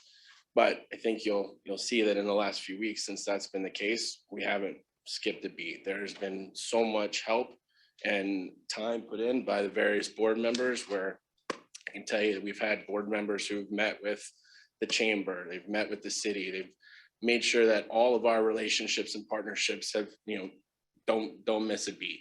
We've had volunteers down at Farmers Market, multiple board members volunteering every week at Farmers Market. And those things, this presentation, was done by board members. It wasn't done by the person sitting in the office. We went through it and tweaked it and updated it. And so that's all board. And I think it's important to note that, yes, while we were down 2 people, there's a commitment from everybody you saw on that list of board members to make sure that we don't drop any balls. And frankly, we even take steps to try to move Dubuque Main Street forward even further. So. And as I told one of your, maybe it's the gentleman standing here, or maybe you're the person I spoke to on the phone, I have no idea. I think you might have talked with Jeff Austin. So I can't support giving you ARPA funding when you don't have any employees to do the work. My vote for this grant application with Dan LoBianco was because Dan was a key person. And I don't think the citizens want me to give funding to an organization that's in search of you're a great organization and you'll be back on your feet. And I don't doubt that you're at Farmers Market, but the federal funds are different because they are required to be reported to the federal government. And that isn't something that a volunteer board is going to do. These are much more difficult funds to administer than a simple purchase of services contract from the county. My strong suggestion, I moved to table the application when we said yes, came back and we knew that Dan had left. So we voted to table. I appreciate that you're here showing good solidarity as board members. I would strongly suggest that you come back when you have a director and you have your staff fully ready to go. And that person tells us their version of what they're going to do and how they're going to achieve that. Because right now, I just don't, I have to do due diligence too in the funding. And I'm looking at my budget director and saying, I can't fund an organization that can't follow through on all the federal requirements. If the federal reporting back, which is extensive, if that isn't done, the county's going to have to repay the money to the federal government. That's what we expect to have happen. So the penalty is deep. And on behalf of the taxpayers, I just can't do that at this time. So I wish you all the well, but obviously, done lots of work together. So that's just where I am. And that's not really something that's going to be changeable right now for me. And the reporting guidelines are difficult. And obviously, if you don't have staff, that's a problem. I mean, it's a good presentation. You do a lot of good things, but I guess I'd probably echo Ann's sentiments that the reporting requirements, I can't set you up to fail. Let me jump in.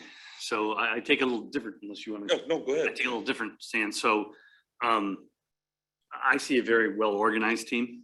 I see 20 volunteers from the community. I don't necessarily need a paid executive director to, feel the confidence that this group has. I know most everyone on that list. I have a lot of confidence in that list. So I think you have a really good team assembled.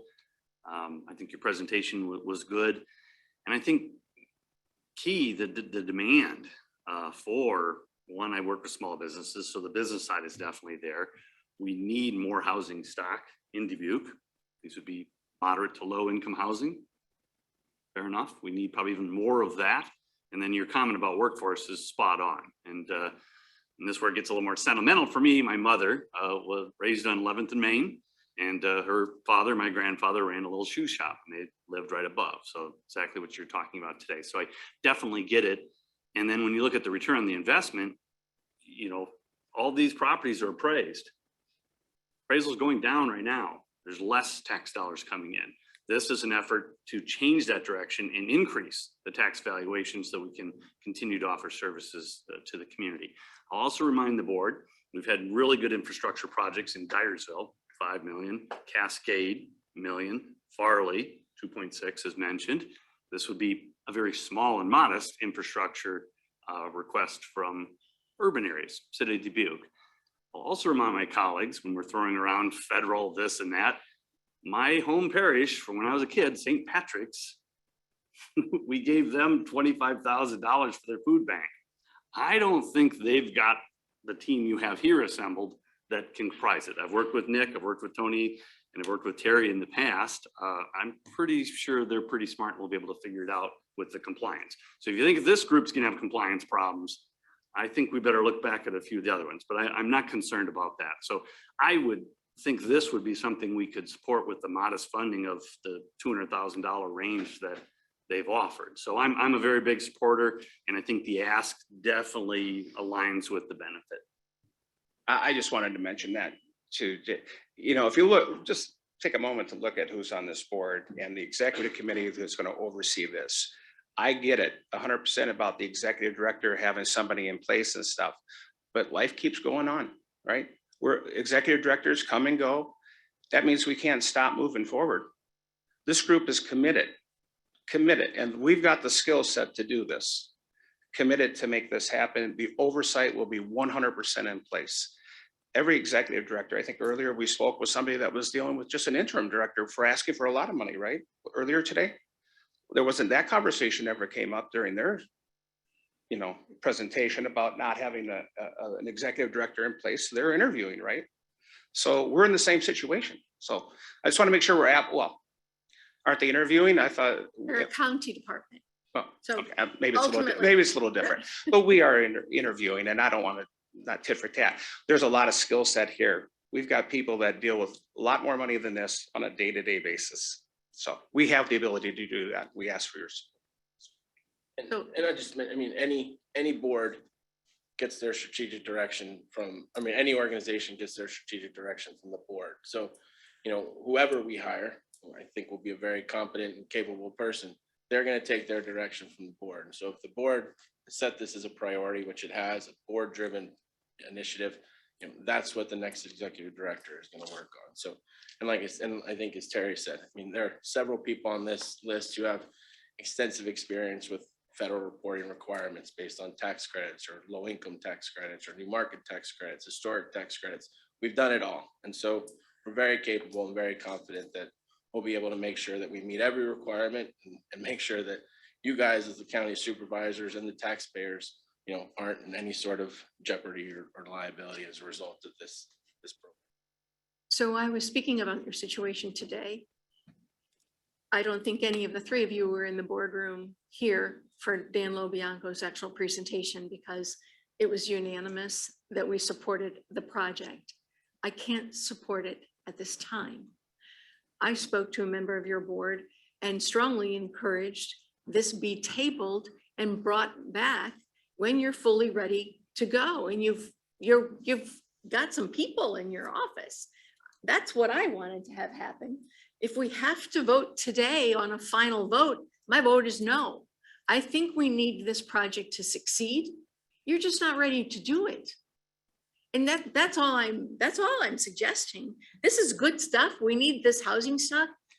My company, on 9th and Main, we're there.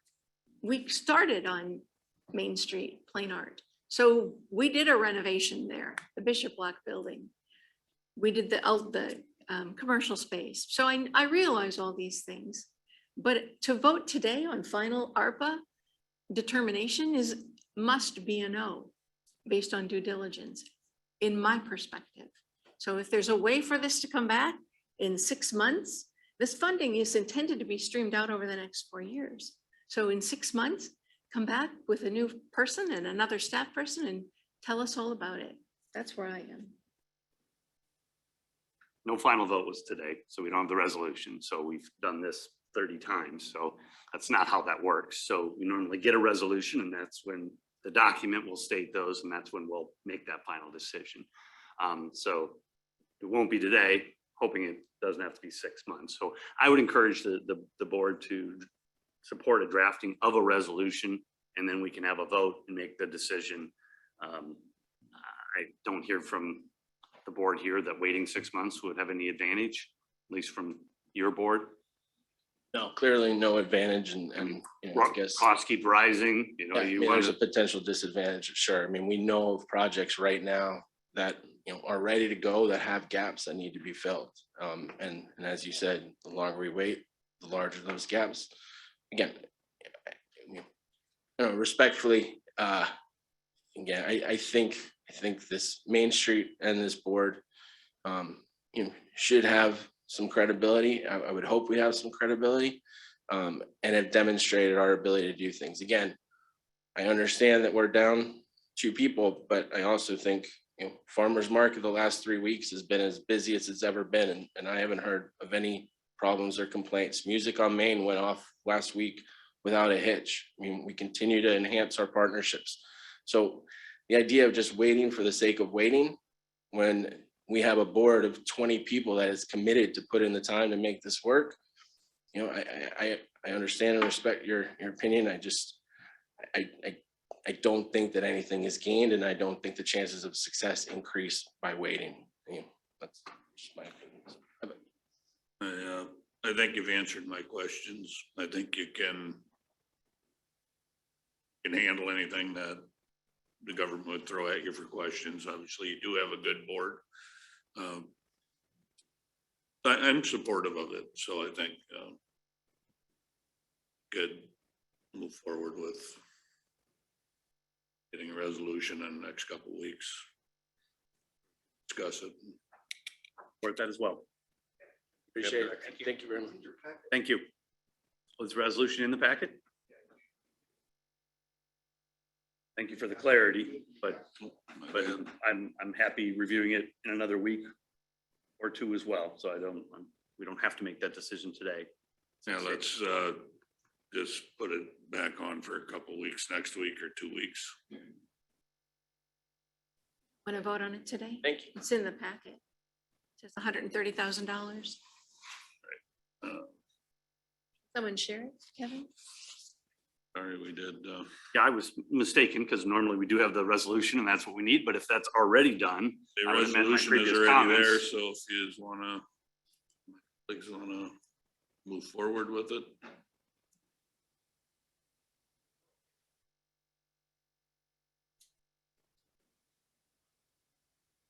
I don't believe I will learn any more information. I think we've reviewed it a few times. I've had a chance to speak with Jeff Lawson on the phone, your presentation today. You know, I'm clear of the benefits and ready to make that decision, but I do not want to rush my board members if they need another week or 2 to gather more information or reflect. I am fine with moving ahead with it at this time.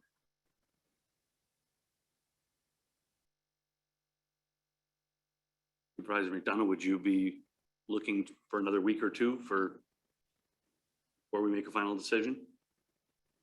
I think I've made it perfectly clear where I am, you know.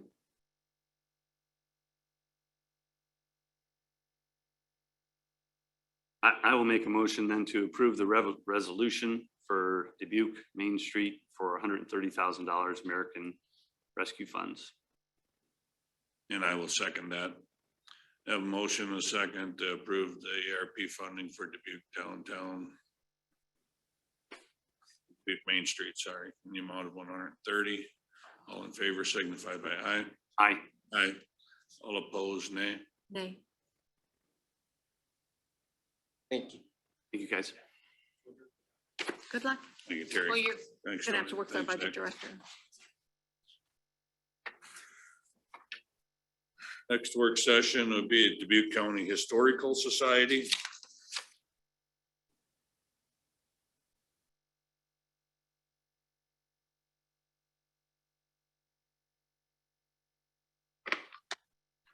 Morning. Morning. Kurt Strand. I am the president and CEO of Dubuque County Historical Society. And thank you for having us back again. Just wanted to mention real briefly about this. This is a focus for tourism enhancement, infrastructure for the River Museum and Aquarium. This is nothing about the Ham House. Ham House was in a different situation in the past, but I just want to make sure we cleared that up so that you knew the focus here was not just the property for us at the River Museum and Aquarium, but also to increase tourism to Dubuque County. And we have a lot of partners involved. I know Travel Dubuque was on the Zoom link, and we have a number of board members, staff members, et cetera, around here. Just wanted to make sure you saw some broad support throughout the community. Excuse me, next slide. So really the takeaway on this, and you've seen this for a few different times, 2021, we were announced the Traveler's Choice for TripAdvisor, and also the Iowa Tourism Awards. We were the outstanding attraction. We have a lot of impact. So if you move to the next slide quickly, you'll see the impact that we have. We attract from a region, but also from around the world. We've had visitors from over 70 countries, all 50 states. And I think one of the best things here is the 34,000 Facebook followers. I don't know any other organization in Dubuque County that has that many Facebook followers. I haven't checked every single one of them, but I do know that when we look at some of our other partners, that is substantially higher than what they have. Next slide. So the main impact here is we generate about $10.5 million annually in economic impact. And that was a study from 2012. They are redoing that study this year. We all know how prices and everything else has increased. So we estimated it's at least 150 million over the last 10 years. Anxious to have this next study come out in 2022. Next slide. So just a couple things here. We employ 50 staff members, 60 part-time staff members, about 100 volunteers. That number used to be higher pre-COVID, but they're all coming back slowly, which is great for us. And that I think one of the things that I've learned through this community is that we are a major reason why people come to Dubuque County, that they move to Dubuque County, and that they choose to stay to Dubuque County. And I know that I've talked to many companies and just recently the Dubuque Forward Group, and we play that role of world-class experience in Dubuque, Iowa. So next slide. Kind of just thinking about Dubuque County. There's so much going on in Dubuque County, Field of Dreams on one side, we're on the other side, and a number of other different types of tourism initiatives going on here. And we have many, many great partners that we work with. But as you look at the county of Dubuque, there are more reasons now to visit and to move here than there have been in the past. Next slide, please. So just with Erin Dragato departing, and she did an amazing job for us, but the project directors just wanted you to see that we have a team here. This is not unlike how I used to manage major projects when I worked in publishing, where you have a lead, somebody like myself running a major project, and then Tommy Lang, who is on the phone, he's actually on vacation this week in Florida with his family. He is really the person who would feed the numbers and manage this project and all the requirements that we have. And because this is broad for us as a proposal, we would have different leads on my team working through this. So they're all very experienced and really a nice fit for what we're asking for. So next slide. Terminator, the DeLorean from Back to the Future, R2-D2, ET, Alien Photo Opportunities. This is a science-based blockbuster summer exhibit for next year. And it really does focus on science, and it has programs tied to the next generation science standards that our students come. So when West Dubuque comes, or Dubuque Community Schools comes, or Holy Family comes, or some of these other schools from around the county and the region, they will be able to tie this right back to their curriculum, which I think is great. So it's a really neat thing. And it also will attract people like myself and others who like pop culture and technology and all those other kinds of things. Next slide. So our original proposal, $1.1 million, really focused on 4 areas: education and exhibits. So there's some infrastructure on our permanent exhibits that will live substantially longer going forward. There is some banquet and corporate events. We have a lot of that type of activity that draws people from around. For example, John Deere brings people in from all over the country and the world, and then they take part for a banquet at the River Museum. And then increasing the diversity and quality of our education programs. Infrastructure for AV and IT. And there's just a lot that we need to work on that. We have a building that's been around for a long time, and so there's infrastructure needs there. And then the national exhibit, which you just saw, and then the marketing and tourism. So if you see the blue line on that, that's where we currently reach. This proposal is to expand our reach, including Milwaukee, including Madison, including Des Moines. On an earlier slide, we do draw people from those areas, but we don't draw them as much as we can. And this will allow us to reach 3.2 million residents. So that's why we put this proposal together this way.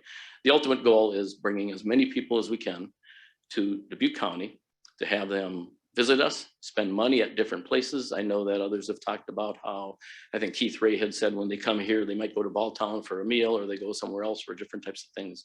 So that's our proposal. And then based on some of the conversations we've seen, we wanted to be prepared if you said, well, what if the funding wasn't at your original number? So if you go to the next slide, you will see that our area that we reach is a little smaller. We've reduced some of the things for infrastructure, we've reduced some of the educational programs, et cetera. But at a lower level at this, the time period goes from 3 years to 2 years, but it still would have impact for our county. And then the next slide would be if we reduced it more. I'm not encouraging this, but just wanted to make sure you had offer or opportunities to see what would change. And you see that the area that we reach becomes smaller and the time period becomes smaller. So we also have a grid that will show you how these all compare. Before we get to that, would you hit the next slide? Sarah, or Sophia, I mean, just was one of our guests, and she wrote a review for us. A very nice museum, in my opinion. I rated 10 out of 10 stars, even there's a 5-star rating limit from Sophia. And then the grid is coming up next. So you can just see laying next to each other how this request would go with the 1.1 million originally, which has the longest period of time and the greatest reach. And then the other two just at different levels. And those were thrown out as a target number to give you a sense for where would we be able to reduce appropriately based on funding. And that's the last slide for me. So are there questions that me or my team could answer? Is there any partnership with the city at all on this, Kurt? The city has different types of partnerships with us. One of the partnerships the city has with us is with the Ham property. And so they're putting a new roof on the outside of the Ham property. That's about $140,000. They basically cover all the outside, and then we get grants for the inside of the Ham house. And we just received a grant from the Jeffers Foundation. The city also does have funding for us. They've funded different things per requests. We are talking with them about the arts and culture component of ARPA, but they haven't got that going yet. But we did have one of their engineers come down for our property for the Association of Zoos and Aquariums. The back fence is not high enough for security, so they're putting that into the infrastructure plan. We don't have any information back on how much that would be, but they have helped us in different areas, but there's not a regular funding except for taxes. So we only pay a property tax if we don't give back to the county. So we have a program now called Museums for All. And I was if, just referring to this proposal, if there'd be any collaboration. not with in the this city. proposal specifically, because now we will be going to them for dollars for the arts and culture component, but that hasn't opened up through the city yet. For the last group, it appears you're well organized. It appears you have a good team.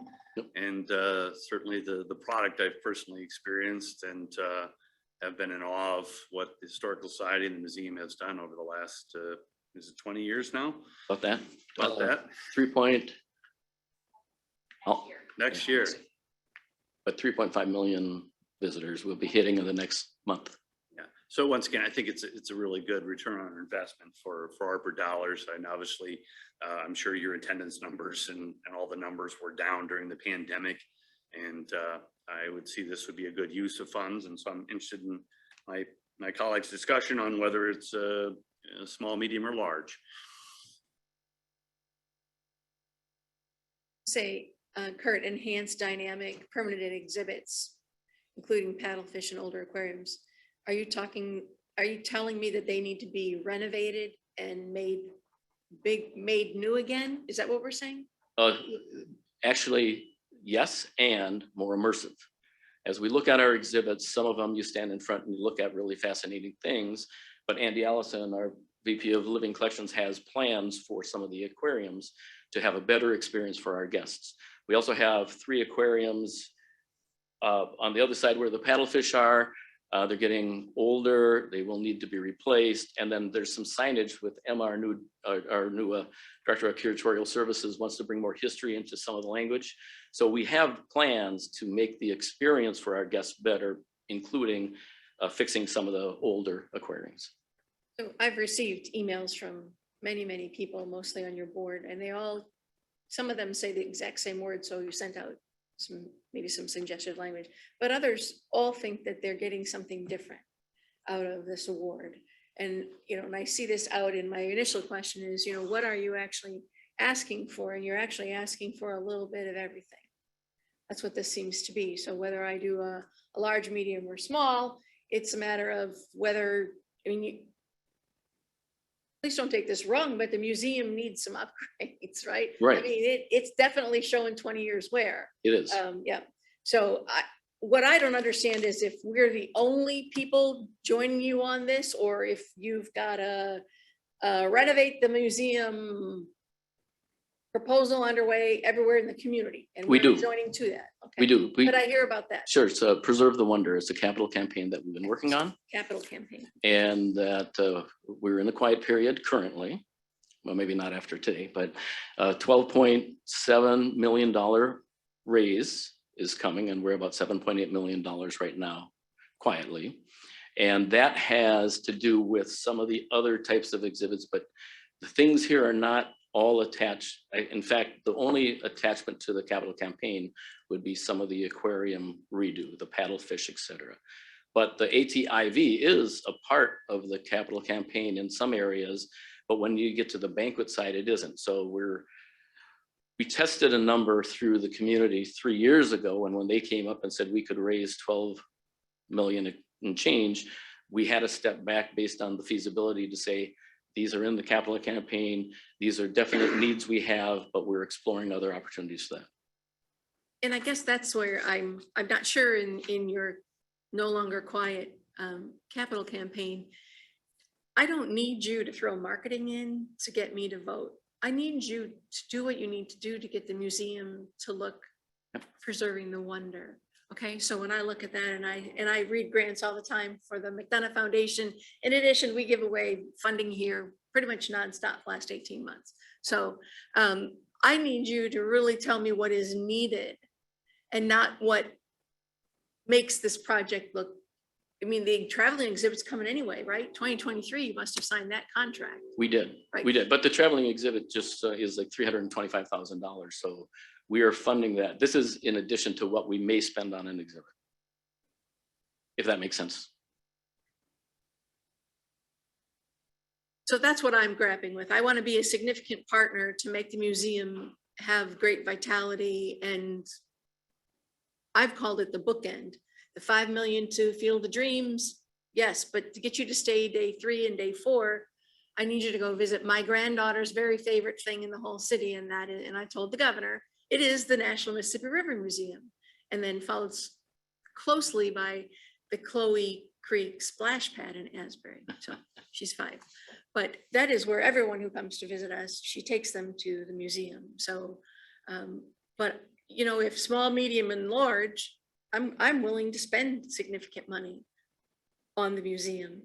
I just don't have significant money left. There's been many, many small cuts. And so when I look at this, and I want to join, but I'm not sure I can be at the large size. Okay. Now, I think what we wanted to say to the supervisors was that the original gives us the broadest reach and the biggest impact on the county. And then if the dollars, because of all the great things you've been funding, come down to a different level, and we could spend more on education exhibits and less on marketing, but that circle gets smaller. And so as a team, we met to say, what is the biggest impact we could have at $800,000? And we could change that, but our sense is we need to be able to draw where Madison people are coming, Des Moines people are coming, but not to the extent of what they could. So that does give us a bigger opportunity for that. And the infrastructure component of this is getting more important every day for us. Education, the same type of thing, just how many additional programs, how many additional staff do we want to have out on the floor that are building programs that are connecting to the next generation science standards, that are doing new types of things that are requested by our partners. You know, my thought would be we look at spending $600,000, but you put it all into the first line, education and exhibits. So it goes directly into the needed upgrades and the renovation. You know, that's where my mind works. Like we give you that boost to shore up capital campaign. And that way, you know that, I mean, this is the Dubuque County Board of Supervisors we helped launch with those folks with great ideas 20 years ago. Right. I wasn't in this seat, but watched it with great joy and awe. So I would like to be a significant partner with you, but I'm not as interested in being on your marketing team. So I don't know what my colleagues are. I'm happy to hear that we have some consensus on at least support. We haven't really tinkered with the proposals much in the applications and kind of dove in and said, I want you to do this, not that. So my vantage point has been, we've, you know, offered up the applications to many nonprofits and obviously other governments and library districts. And they told us what their needs were. And then we made those decisions. So I won't get in your business and say where you should spend this funding. I'll trust your guidance. And so that'd be my vantage point, and I would probably be closer to the 800,000, if not the $1.1 million. We still have millions of dollars of ARPA funds left. Certainly, we still have more applicants internally, so I understand there's still some internal applicants there, but by no means are we out of funding. We've been very fortunate from the federal government side, and certainly from our own local tax fund balances that we have ample funds available to put this money to work and get a return. So that's where I'm at. So I don't think we have a resolution. Maybe we don't have a resolution on this agenda, right? Okay. So it's wrong in the last one. Actually, I believe we're at about 3.1. 3.1. So we have millions. 3.1. So we have millions still. That was what I said, millions. So we have millions left. So I don't know where the board is. You know, I certainly support if the lowest number we have is 600,000, I would support that, but I would be looking that is this the #1 destination in Dubuque County? It is, yes. So you're ahead of Field of Dreams at this moment. Yes. Now, once we get the stadium going and all the other stuff. It'll be a great partner for us. That's right, a great partner and a great bookend, as Supervisor McDonough said. So I see this as, you know, our marquee tourist destination and, you know, one of the signature stops in Dubuque County. And so I'm very comfortable with the organization, the track record, and the full funding at 1.1 million. if my colleagues are, but those are my thoughts, and I would. I am in support of it. Obviously, tourism brings money into the community. Obviously, like I just said, we're down to about 3.1. Well, the funding is getting short, and there's other people still asking. So the level I'm not sure at, but I'm definitely supportive of the project. We'll have to have a little more discussion on that.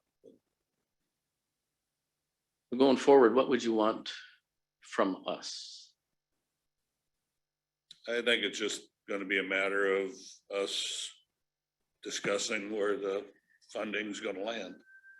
I believe there was consensus among the board of supporting it, just at what level, correct?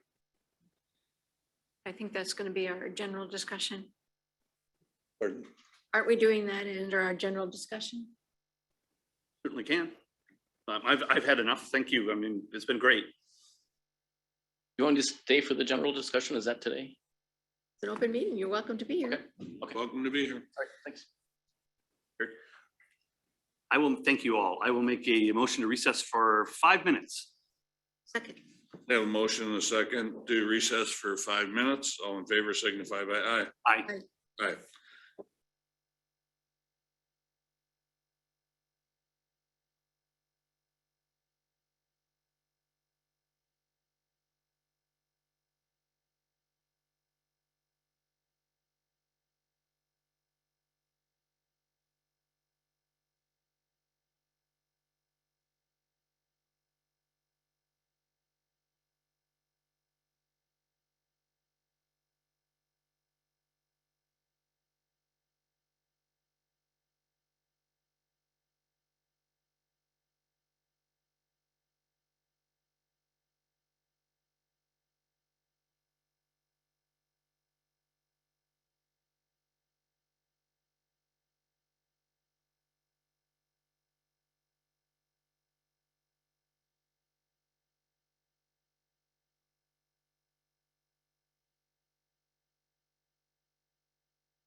11:20, we call the Board of Supervisors back into session. Continuing on with our work sessions, we have the City of Bankston. Betty's here. Supervisor Potoff, as I mentioned earlier, if it's okay, I'd like to just tee this up just briefly here before Betty Mauser, the city clerk from Bankston, chimes in. Just how we got here. City of Bankston had made a couple of applications last September for ARPA funds. One that they identified was their most critical was for their wastewater treatment facilities. And at the time of that, it was just a general idea of how much that probably would be for some sort of improvement. Since that time, at your request, I've had conversations with the city, with the city's engineer from Delta 3, Bart Neese, who's on the call here, I think, as well as with the DNR, and also coordinated some with ECIA that runs a rural utility system. From that, those conversations, the city of Bankston asked that their city engineer from Delta 3 prepare this letter that is essentially a response to the DNR in Manchester's request for the city to prepare a facility plan that would help them identify their issues, what steps they may do, and what system that would be. Another partner that I failed to mention that has been brought in by the DNR is the Iowa Rural Water Association, which this is not water, but they do some other things, and they have initiated some work with the city and the engineer as well, and their wastewater operator at the city. So with that, that is how we got to this space with, I guess, a different request that they have. I'll turn that over to Betty Mauser from the city. Welcome, Betty. Thank you. Betty Mauser, and you need my address, 11499 Gun Club Road, Epworth. And I'm city clerk for Bankston. And I thank you for moving us along on this project, and Ed also for kind of the communication back and forth to let us know what we kind of need to look at next. I believe Bart's on the Zoom, and he's prepared this estimate that you see in front of you today. So Bart, you want to take it over? See you, Bart. Are you out there? Certainly, Betty. Can you guys hear me? Yeah, we can now. Okay, Bart Nice, Delta 3 Engineering, 875 South Chestnut Street, Platteville, Wisconsin.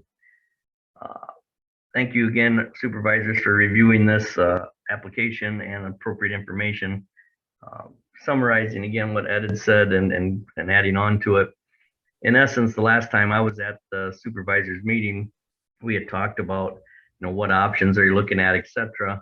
Well, part of the $300,000 application for the ARPA money was to develop a facilities plan. And so conversations apparently between Ed and the supervisors and whoever else came back and asked if we could prepare, an estimate on what a facility plan work and associated other tasks would involve to get the ball rolling. And what you see in front of you is such a document. It includes the facility plan work, of which my firm and myself would be preparing, which provides 3 different alternatives: an analysis, evaluation of data, etc. You probably have all read through this already, meetings with the community, public hearings, etc. And then we submit it to the Iowa DNR in accordance with the Iowa Wastewater Facilities Design Standards for their review and approval. There would be additional testing that needs to be prepared. There's additional administrative work that needs to be prepared as well, bookkeeping, etc. And that's the item number 2 in the attachment 1. Grandiose total, as you can see, is roughly a little over $25,000. And that's what would be needed to determine what option and or alternative the city of Bankston should proceed with their wastewater treatment deficiencies. I'm certainly available for any questions, comments as needed.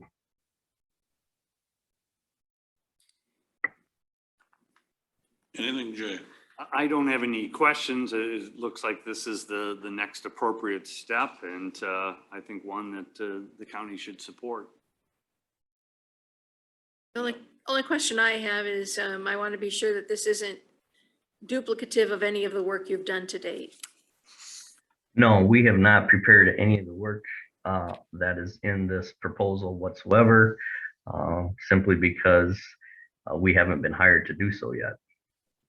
And do you know the current budget situation of Bankston, and will you be able to help them with their, the level of funding that they raise? You're aware of those barriers, right? Correct. Part of what I do on the right hand, I provide the engineering. On the left hand, I also write grants.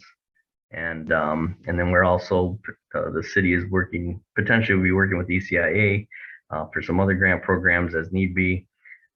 So the whole issue here is everyone wants to know how much is this going to cost? What alternative, what can we start submitting to these grant programs?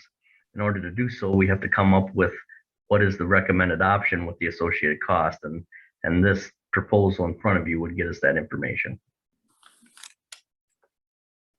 So just, I guess, kind of a comment to my colleagues, but I mean, this could be a purchase of services kind of thing.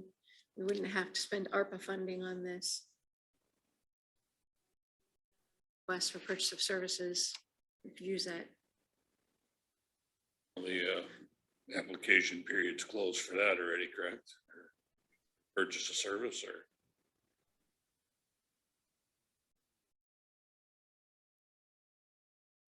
Okay, the purchase of service application period is closed, but you certainly maintain the discretion to. I mean, we've done that throughout this process, so I don't think you're breaking any rules. Well, regardless of where we take it from, I support helping Bankston find the answer. I don't know how I can help them finance the ultimate answer, but at this point, you need to know what you're faced with. Right.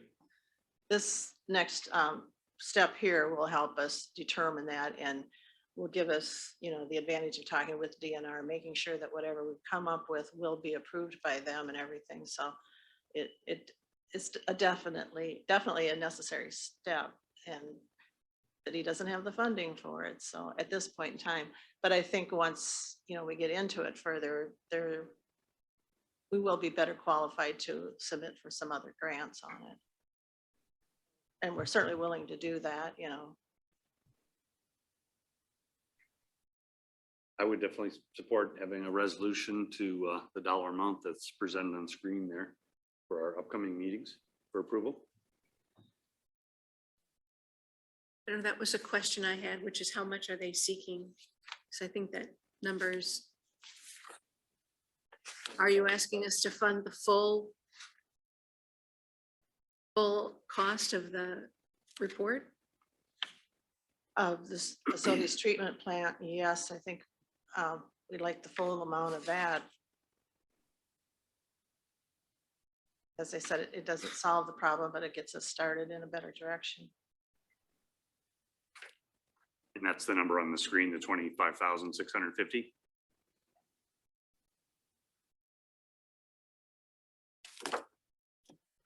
I'm okay with that amount. I'm okay with that amount also, Ian. I guess I would prefer that the city have some stake in this too, but.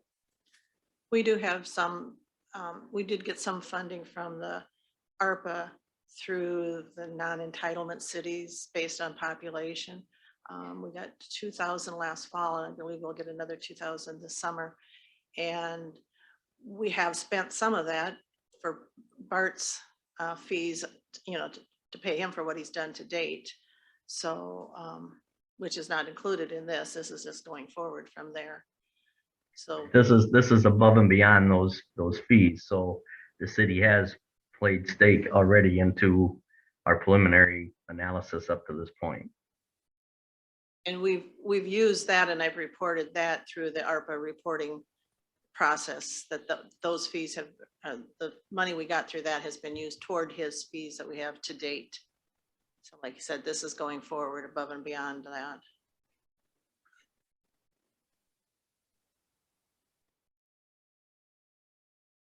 I would support it. In support of it, if you could draw up a resolution for the next meeting, Kevin. 650. Thing put a lot of carts before the horse. These checks are not issuing soon. And there's a lot of, we got contracts. I mean, there is a lot of work for Dubuque County to do. And so when you start spending money based on contracts that aren't signed, we have to just be discussing that. So I guess you're the last person here to learn that news, that we're not, these checks aren't coming next week or 2 weeks or 3 weeks. So we also need to discuss the fact that the vast majority of these funds are going to be dispersed through a reimbursement process. So there are going to be cash flow issues for a number of entities who have applied and been awarded funds. That's something that the board will have to discuss. We do have our 10 million in lost revenue that we have a little more flexibility with. Once we exhaust that portion though, we will need to adhere to the reimbursement. So we would be reimbursing you for an expense you made in the amount of $25,650 as an example. So that would be another reason to look at a different bucket of money, because we can do purchase of services likely faster than we can. So that's fine. That's a discussion for 5 minutes from now. Is that all you need from me now? I think it's good news. Yeah, I think Yeah. I think you're gonna get awarded the funds, and the resolution's gonna come in a couple weeks. But yes, there'll be no cash thrown from the 4th floor of the courthouse today. Oh, okay, well, thank you very much. Appreciate your time. Thanks, Betty. Thank you very much, supervisors. Appreciate working with you.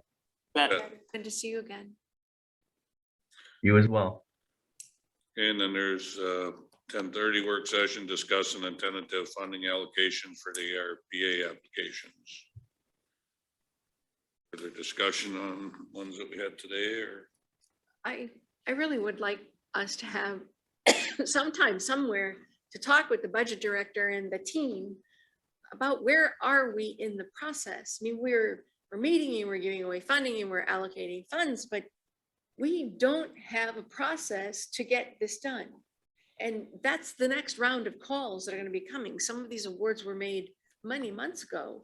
There's no money out the door, and there's no contracts out the door, and there was no systems created.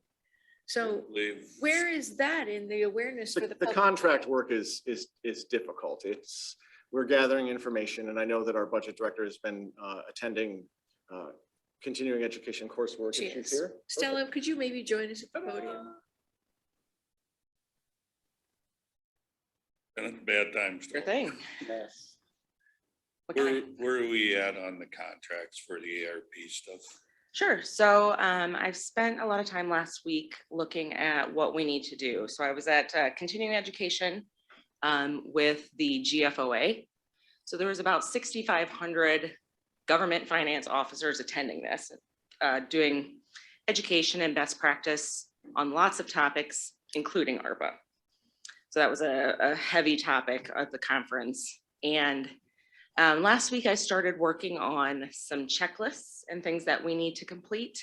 We're also going to need to ask all of the sub-recipients to complete. The first step is it's kind of like a risk assessment. It doesn't preclude anybody from any funding. It just allows us to see how we should contract them. So I think we need to start getting those out to all the recipients in the next week or two. And then that will inform our piece of what kind of contracting we do with them. So I got some really great examples out of Lynn County and other counties and states around the country. A lot of interesting information. So I feel like that's our next step. So we'll start, as we all know, we have 18.9 million total. 10 million of that was allocated as our revenue loss. So some of these will go under our revenue loss. And so that will mean something different than the things that are still under the 8.9 million related to strictly ARPA. So the contracting may look different under certain things. Why would you put some of them under our revenue loss? What's the advantage of that? Well, in total, we have to, just because of the sum that's been allocated. Also, revenue loss has different standards. If we use just revenue loss, it still falls under federal procurement. So it depends on how we process our revenue loss. We can do contracts just under revenue loss. We can process the funding to us, maybe through payroll, something of that nature. So then that frees the funds up to be just traditional county funds at that point. So it's going to depend on the risks associated with any entity and their ability to handle federal contracting, which is extensive. Just for the contracting and bidding, like Bartley Library with construction, they have to follow federal. Yes. They're going to have to go out using the federal guidelines for the work. Everything with ARPA is subject to the federal procurement standards. So that's competitive bidding. That include renovations at the River Museum? Yes, it includes any funding through ARPA. Unless it goes through. Unless we do some other different our processing, funding. yes. Unless we proceed through our funding, through Yes. $10 million. If we use our 10 million without processing it any further, it still is subject to federal procurement.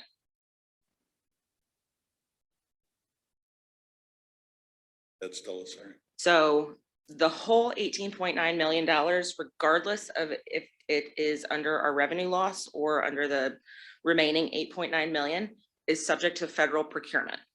So they have stated that in their latest guidelines. If we were to say process payroll or use it for something else on our revenue loss, it would free up general funds for other purposes, and that would be different contracting. And you're going to be posting a position for Yes. an assistant as well. How do you, I mean, how will the county budget?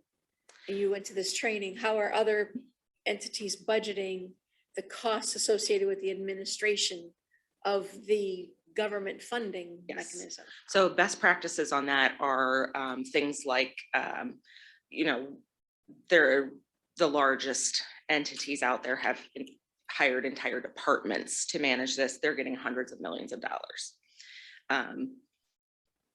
But best practices are, yes, you would run staffing for administration of this, and also the costs like the single audit and things like that, that we will bear because we're taking this money on.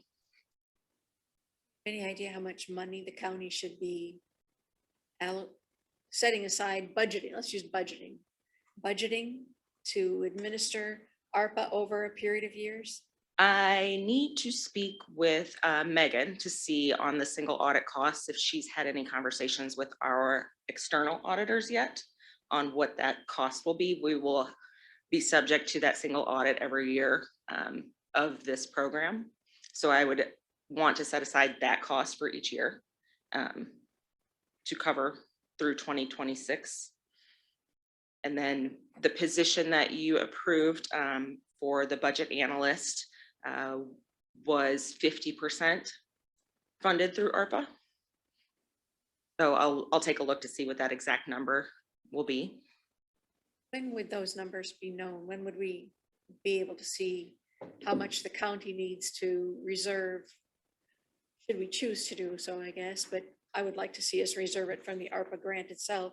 It's an allowable allocation, is it not, that the county pay itself for this work? Yes. When will we know what that number might look like? I'm we can assuming work. it's going to be a range. Yeah, we can work on that this week and have numbers next week for that.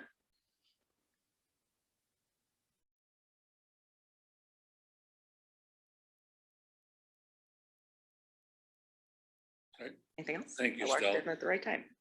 What would you tell folks in the room? When would they expect to see funding? Assume all this goes through. are we thinking it's gonna still be this summer that checks will be dispersed? I think so. That risk rating or that form will ask all the entities to complete that. Then internally we'll be completing a similar form that shows us levels of risk, high, medium, or low. Then we need to decide, or the board needs to decide, how you want to treat your $10 million revenue loss allocation. So do we want to process payroll? Do we want to just contract right out of it?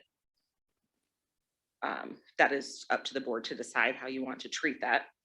And then that will then inform the contracting. So then once we get these things in place, a checklist in place, monitoring programs in place, it's all part of the federal guidelines that apply to all federal grants, regardless of ARPA or anything else. There's a standard that we must follow for that.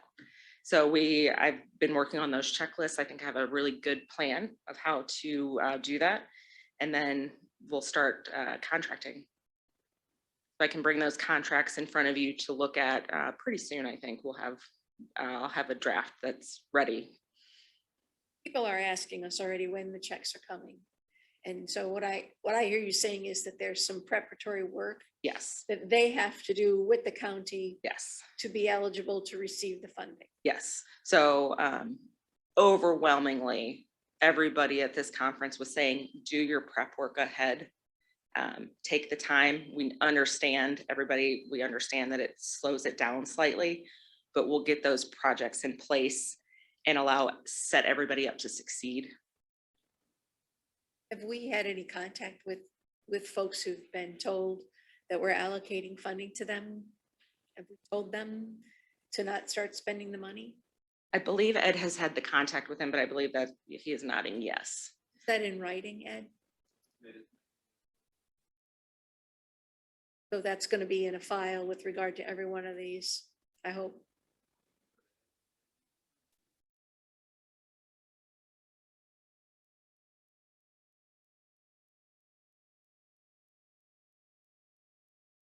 Not do that yet.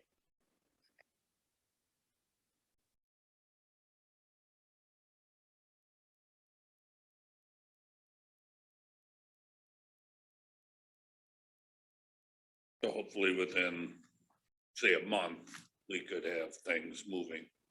Potentially, yeah. I think we'll start moving with the communications out to them in the next week or so. Getting all that information back and then doing all the next steps, yes. And then we'll do a budget amendment here shortly to amend all of those into the budget to approve the spending officially within our systems.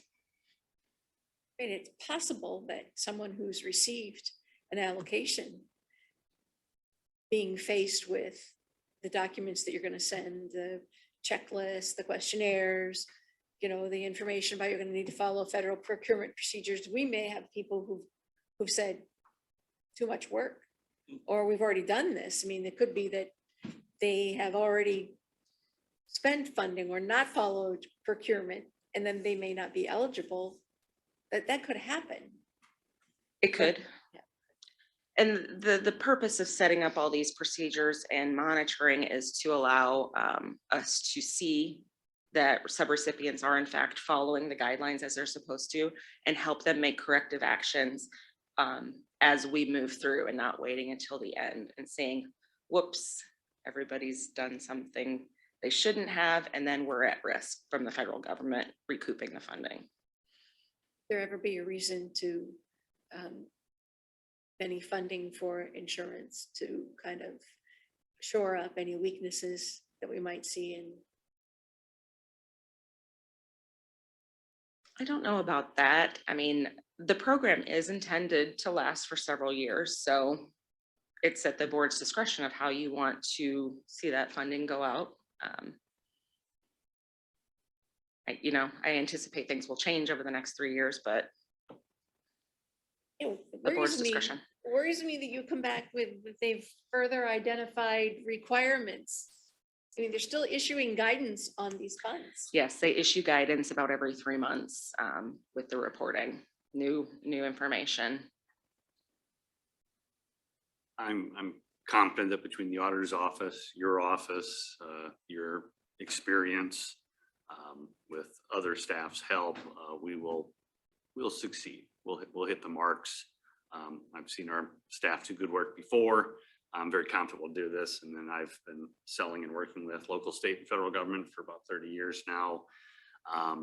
They don't like to come in with a big club and take your money and embarrass you. So I don't think that's going to be the intent of the federal government. So if we follow the process and we continue to learn about the process, because this is new, we'll be in good shape. Yeah, I agree. You know, since every city and county in this country has received funding, there's all various levels of sophistication with what systems that they have. I have full faith in you guiding us through it without issues.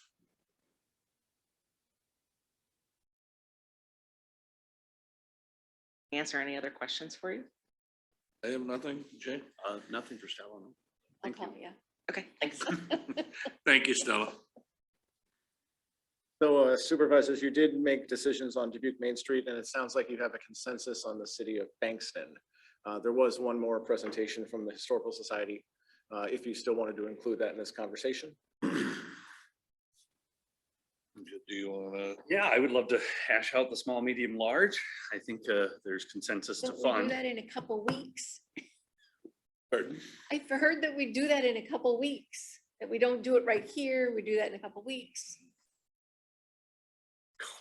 I'm just offering it up. There are still people in the room that could answer questions, and we're already so far behind, but it's only county business from here forward. So we're not holding anybody else up then.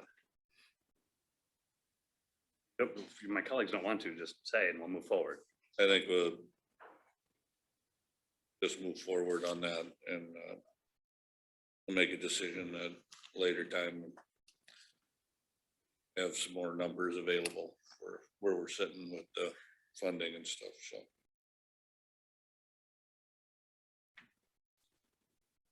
And move on to the,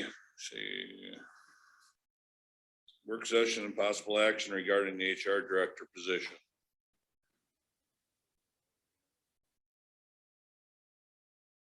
Becker, thank you.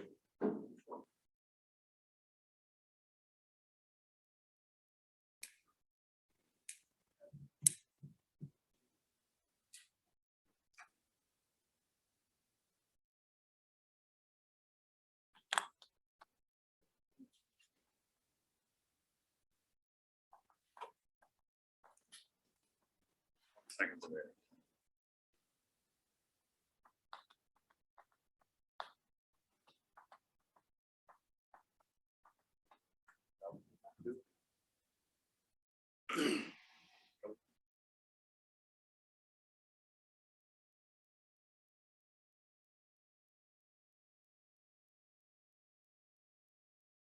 Pull them towards you, please.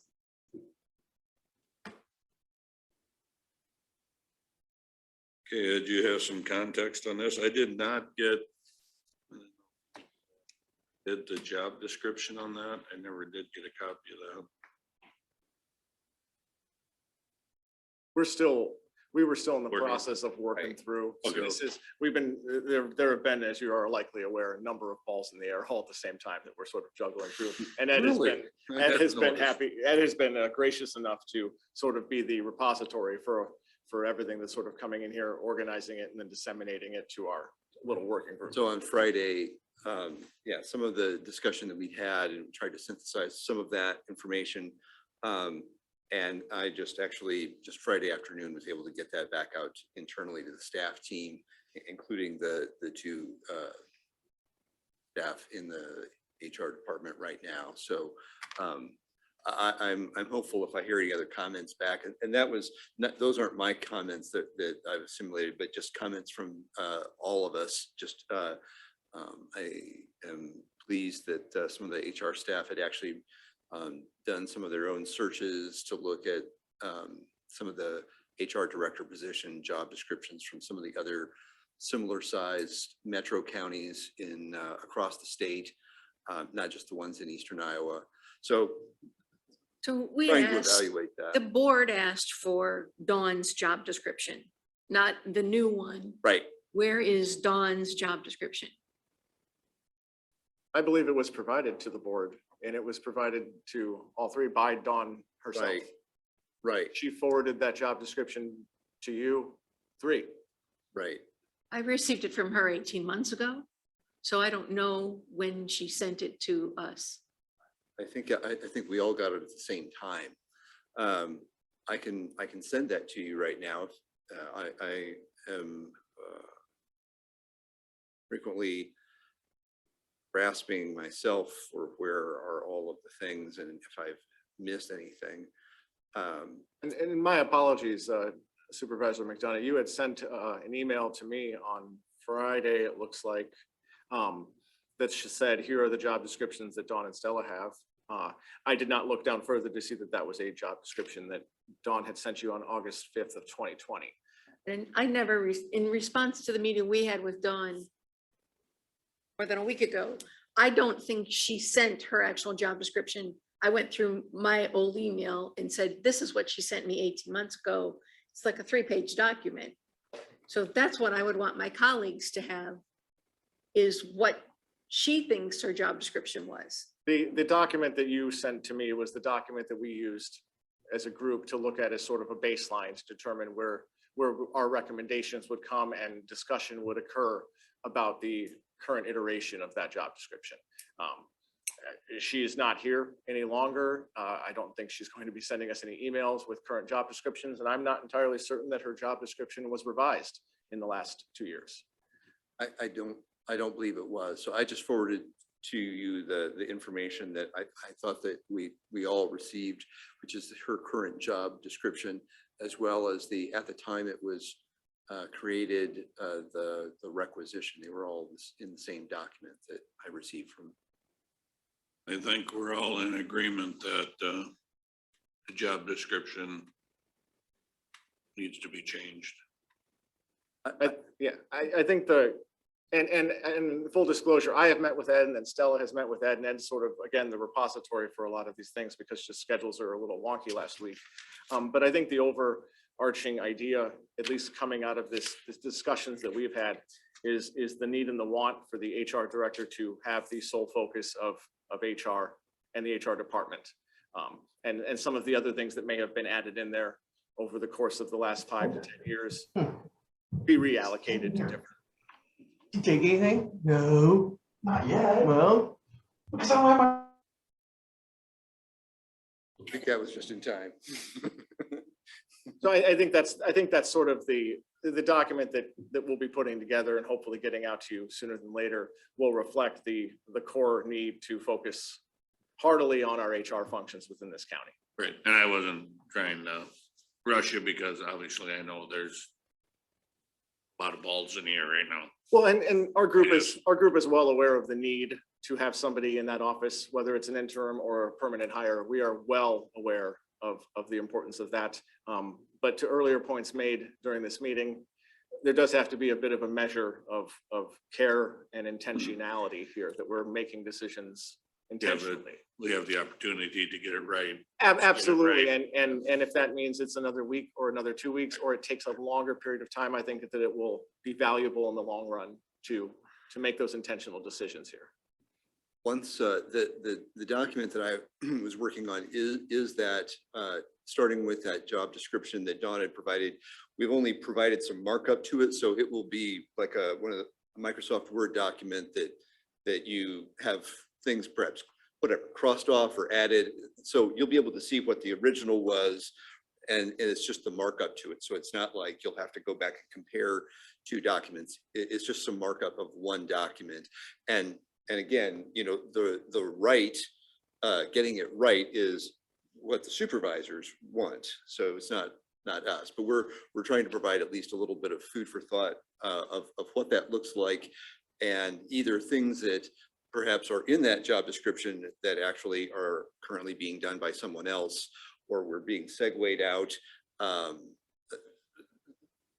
you'll just be able to look at that, and hopefully I had not sent that to you. We just kind of completed that a little bit on Friday for review internally. Once I hear back from those people, and are the staff people here, happy to forward that on to you for your own comments or. And to Ed's point, some of the changes that are going to be suggested are things that were already occurring. So things that were already either being phased from one office to another, or things that were just being handled by different people. And for the most part, those organizations or those entities are the auditor's office, the budget director, and human resources. There are a lot of things that were already being done in those other offices that were still on that umbrella. And those are the things that we'd be looking to sort of edit out so that there is that focus. Yes. Maybe this isn't the time, but I don't intend to make the department bigger. It's not our intention to suggest anything that would require the department to increase in personnel at this point. In fact, I think it would be our intention to make it leaner and meaner by narrowing the focus of the person in that role. And I also don't have interest in changing Ed's job description and then having a reclassification, right? So I think we want this to be, I want this to be neutral to the taxpayers in terms of the amount of money that we spend on HR and supervisors, because you're in a different bucket. This actually may come in positive for the taxpayers at the end of the day, because in taking some of these duties that are listed on the job description that were being performed by that office and shifting them to other offices, that may allow the supervisors, should they choose, to look at the compensation that was offered in that position and adjust it accordingly. So I'm not saying there's an opportunity for tons and tons of savings, but I would expect that there is an opportunity there for some savings, and certainly no reason to talk about budget increases or anything of that nature for this department. And I would just Everybody's approaches, I think, reflects what you were saying. Right. And I'm not in these discussions and I'm not in this room, so that's why these questions are being asked here.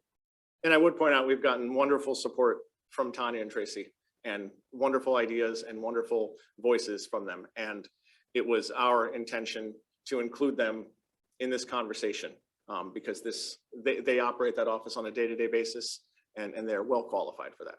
That's wise. And I think in addition to that step, I would encourage you, and it's a little time, but to reach out to the department heads and other elected officials to say, hey, we are looking at revising, the HR position. Do you have any thoughts and opinions? Yeah, we're going to be bringing back the department head meetings on a weekly basis. I think Ed has graciously volunteered to do that. And if not, I will bring those back and get everybody back together at least once a week so we can have some of those little announcements. Some weeks it was, hey, how's it going? How are the kids? And other weeks there was some good meat and potatoes. So I think it's important, especially where we are now as a county, to have that conversation. So that has been discussed last week as well. The one that I had sent you today, did have any information on her? I spoke with Dawn about some other stuff at the end of the week. We did not discuss that individual. So Knew she had met with Dawn. Right. I wasn't aware of that until you. I didn't have anything other. You guys are doing the job description. We're good with that. Well, we're moving on to the search. Is that where we're going? Because I do have questions on that too. What was your question? Well, my first question is, we're still talking about the job description. I think we could transition onto the search. I think the group. I would like to. I think we got that. Have an idea. Cool. Yeah, I think we should look to hire a firm or engage an internal group to actually hire the position. So I wouldn't wait on that as well. I would try to move forward with some action. Job description would be needed, but that's in the works. So I don't know what your guys' thoughts on that, whether you want to, we've gotten some emails from people that provide that service. We want to maintain those, or if we want to do our own. I reached out, 2 companies actually reached out regarding that.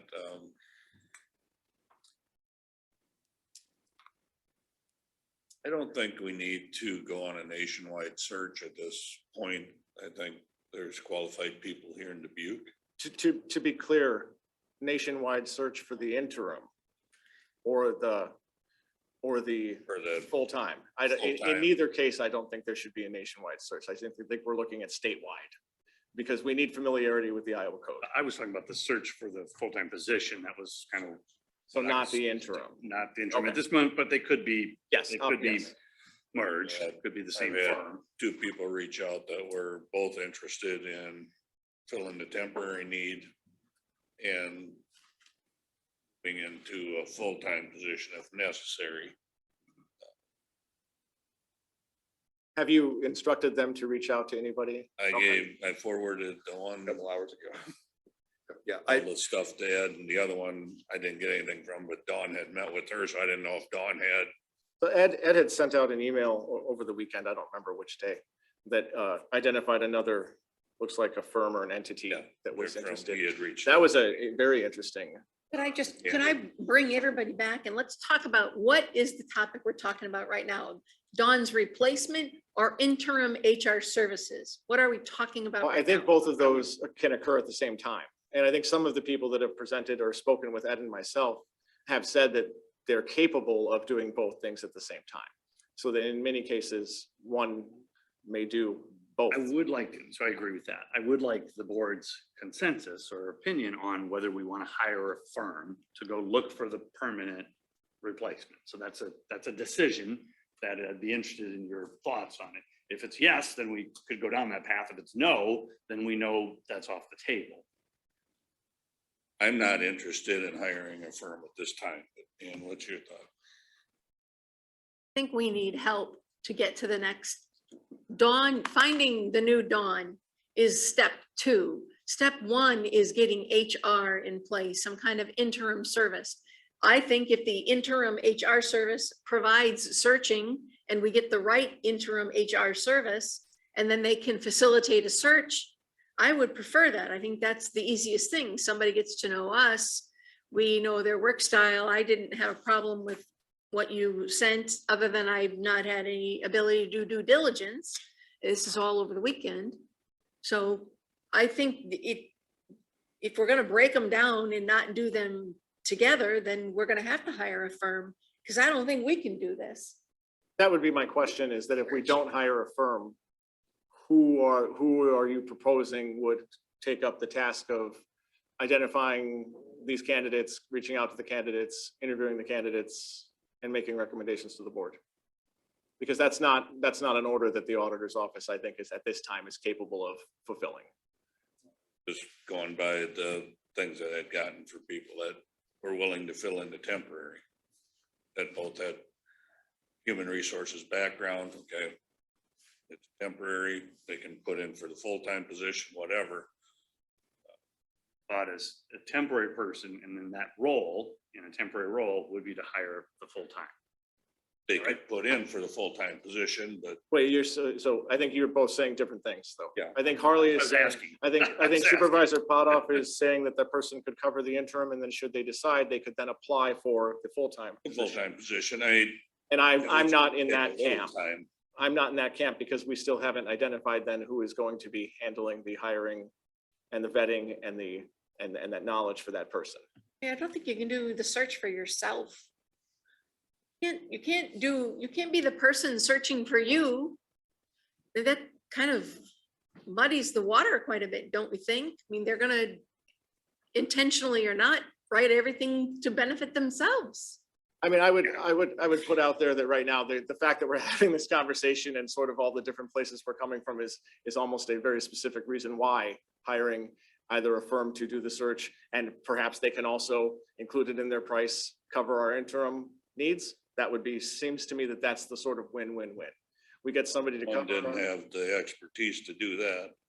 However, the one sent this weekend does seem to have that expertise. I think that's a person that, or a group, I'm not quite sure, that is worth and valuable speaking to. It seemed as though they do have sort of everything that we would need, including county government experience. Is PJ Griff?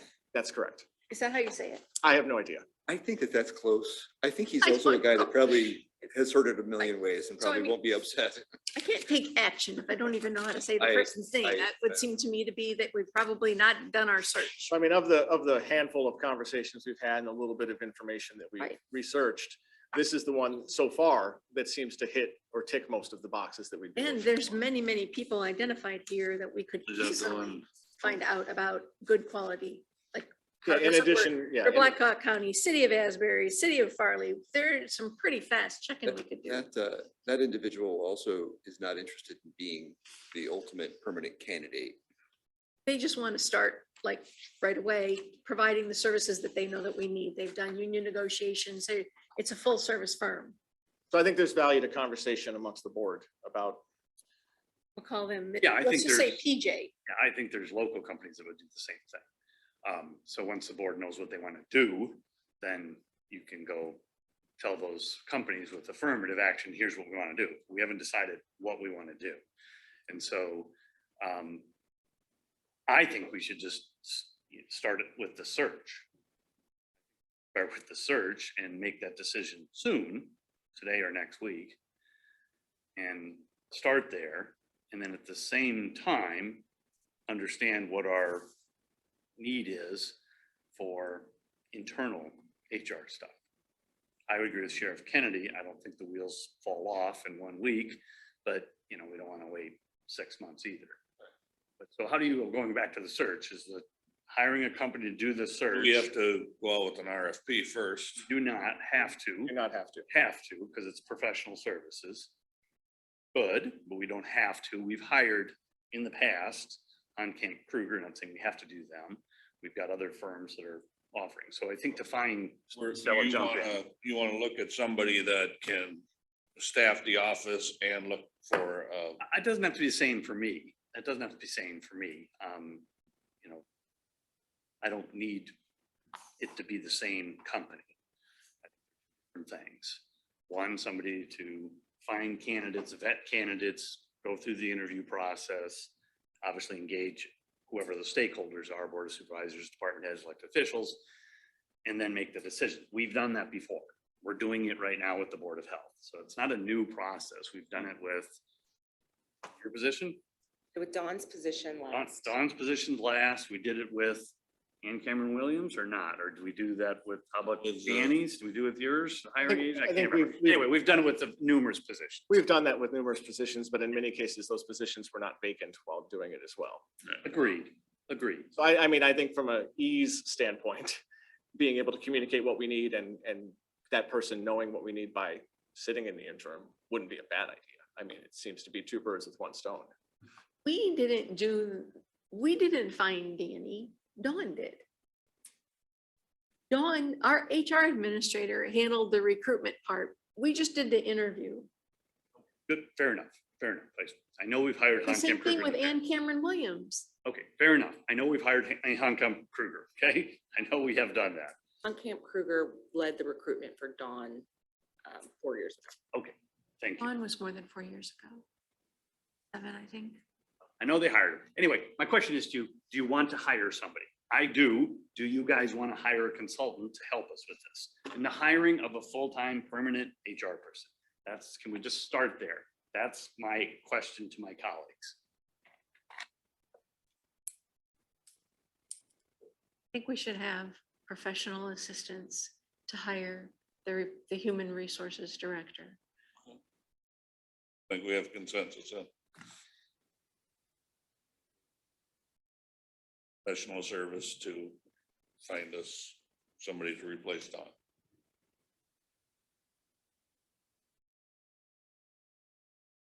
And how would you like that information presented to you? Or would you prefer the recommendation of our working group as to an entity to move forward with, or would you prefer some choices? You tell us. To research We don't this have a person. recommendation right now. By Correct. the way, just so Absolutely. you know, we don't. I'd like to see more information about this person. It sounds like this firm has broad county experience in working with counties and city governments, and they will likely know where the pool of folks are. And that's one thing that's an advantage. If you know who your target audience is, it's easier to find. Paul Groofy. Yeah, I was just calling him PJ. You're saying Groofy? Groofy. I would prefer to be local. I think you said that at the last meeting. I don't know if that's where you're still at. I would like to give the first ovation to our local firms in the past from now, but Gladry, Camp Kruger, McAndrews, we have at least 3, if not more, consultants that would probably help us that are property tax owners in Dubuque. So that's where I'm at, local first. I think we would certainly include, at a minimum, the McAndrew, who we met with, would have to be on the list of, I imagine we'd be presenting you with here's a chart, here's. Well, maybe I'm asking, do you want to shortcut that chart? That's what I'm asking. Do we want to, so I heard no, what last week you were a yes, but where Supervisor Potoff? For what now? Local. Oh, I want to stay local. Definitely want to stay Okay. local if we can. All right, so local Charlie, meaning. You want to stay local for what? Our search to hire somebody to find. That's local within the procurement policy, just to be clear? Pardon? Is that local under our procurement policy, or is this a new Like 30 definition? miles or something like that. It I mean, is. yeah, in that neighborhood. I mean, that's, Yeah. I prefer Dubuque County, but I know we all know Wisconsin. McAndrew or So if an entity, Camp Kruger or whatever, if we use Camp Kruger to be our interim here until we find somebody and use McAndrew to search or whatever, but we're gonna probably use 2 different agencies is what you're thinking. That possibly, that's where I'm at, local in the vein that you just described it. so just so we don't spend any undue time on these things, then if an entity is not local, are we to disqualify them immediately? I want these people included. You could bring forth local people, but I think we should be, this person was responsible for working with Scott County, the lowest tax rate in all the counties in the state of Iowa. I mean, there's I something hear to be you. learned You should here. talk to us, these 2, we have consensus here, and we said local, you want us to say it 10 more times, so there's 2 of us, you can try to change your mind. I don't know where they're from. This is just Davenport. Yeah, which is wonderful. I'm just saying local, and so is Supervisor Potoff, so. That's I my wish you would respect. question. We're looking for consensus from the board, because if you say local, then we're not going to consider the entity that communicated. That's where with I'm us. at right now, unless we strike out. Right. I think we have talented people here. I think we need to stay local. I would just point out, we did not stay local when we hired Dawn. We did have to get somebody who had experience outside of our local area. I understand that. If the company finds somebody that's out of state, that's, or out of area, that's fine. I'm talking about using our local companies here to find it, whether it's McAndrews or Camp Kruger or whatever. That's what I'm referring to. Fair Wherever enough. the person comes from, that's fine with me.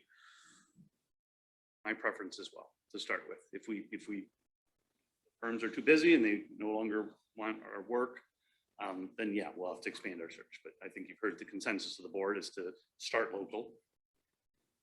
That makes our job a little easier, so.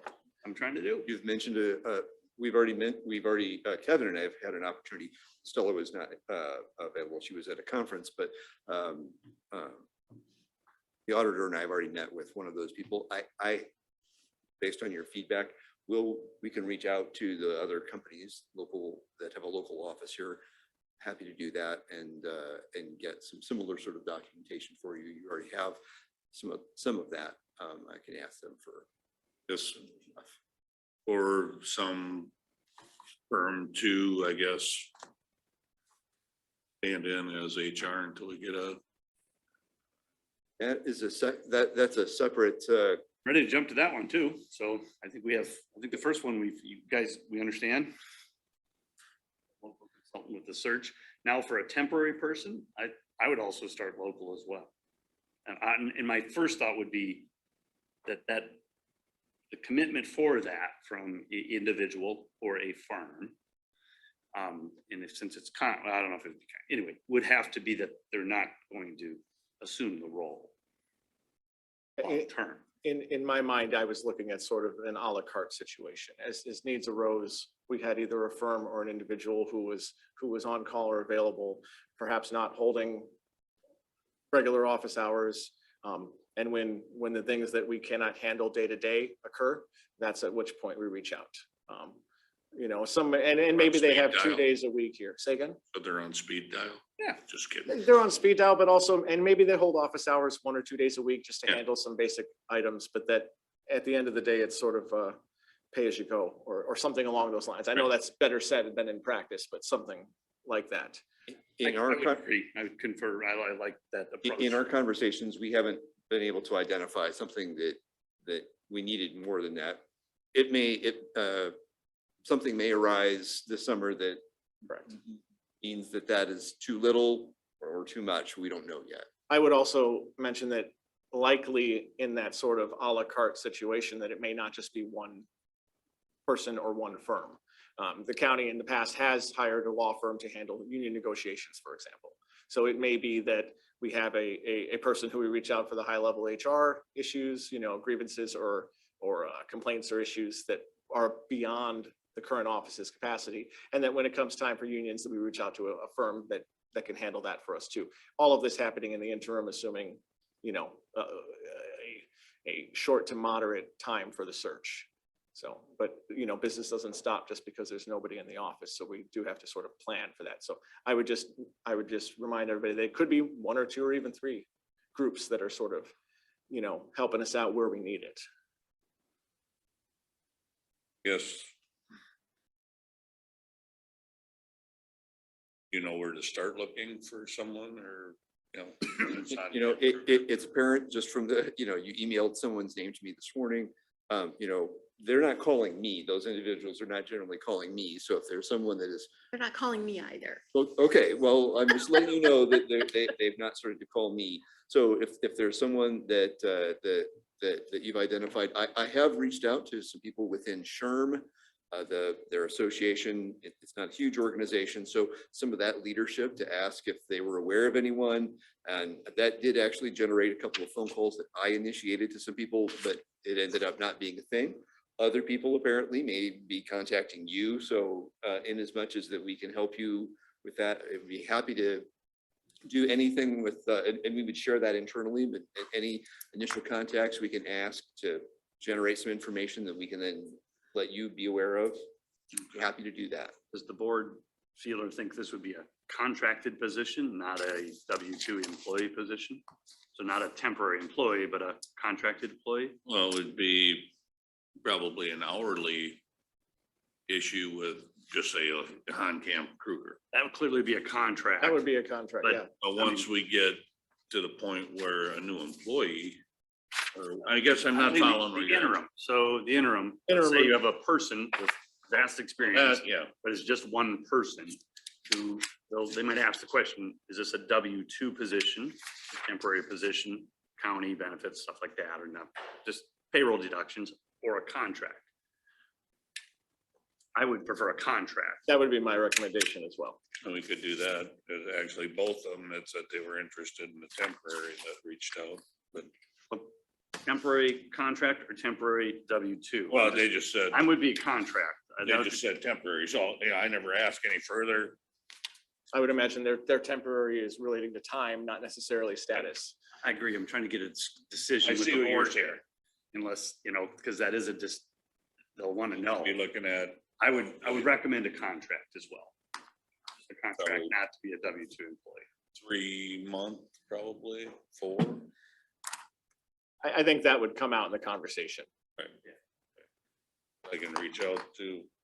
So we're saying a contract, but not a temporary W-2. Right, it'd be a contract up to this date, and then if you had that contract during that time, if you decided that, hey, maybe I would like this, you can put your application in for full-time, and you would go through the vetting process, just like anyone else that would put in.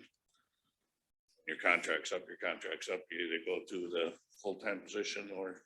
So it sounds like we're contract to start. I'm good with that. Yeah. Just looking for confirmation on that. Cool. Anything else? We're not making a contract with the person who's going to be temporary, then that person's going to apply. Will that person not be excluded from applying for the permanent position?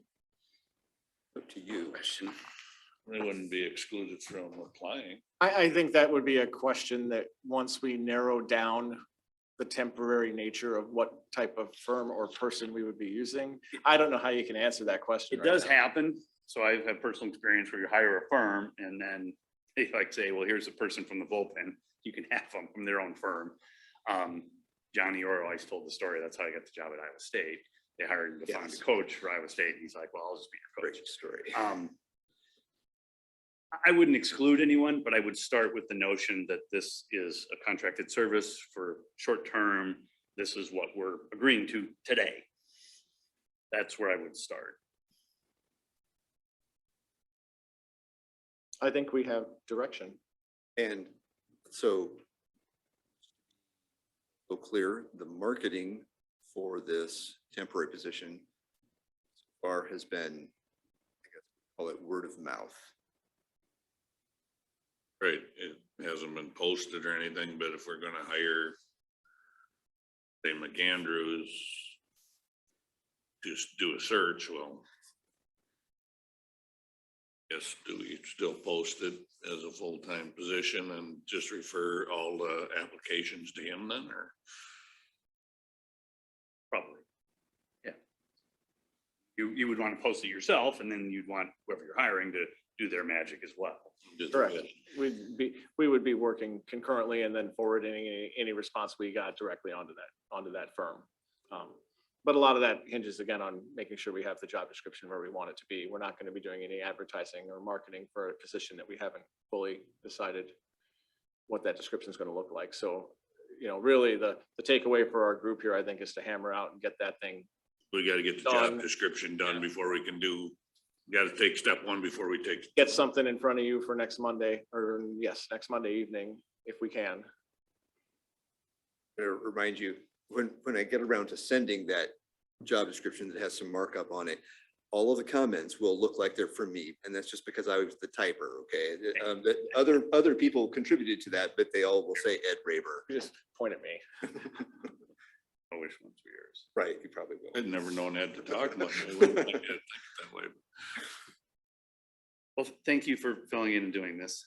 Appreciate it. Thoughts? It seems like it's done. No. We'll continue to collaborate internally. Excellent. And just as a reminder, I think everybody in this room has the best interests of the county. We have different approaches. We have different ways of looking at it. Nobody walked into this situation saying, let's figure out how we can screw something up today. So we are all keeping first and foremost the needs of the county top of mind. So bears being said.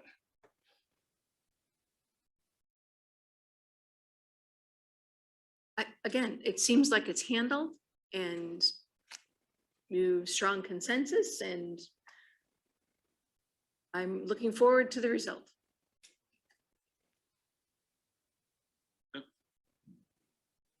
Thank you, Ed. Thank you, Stella. Thank you, Kevin. Kevin, can you adjust the volume on microphones when we have the folks here from Sunnycrest come forward? We have another thing on the agenda. Yep. Of the purchase of service discussion.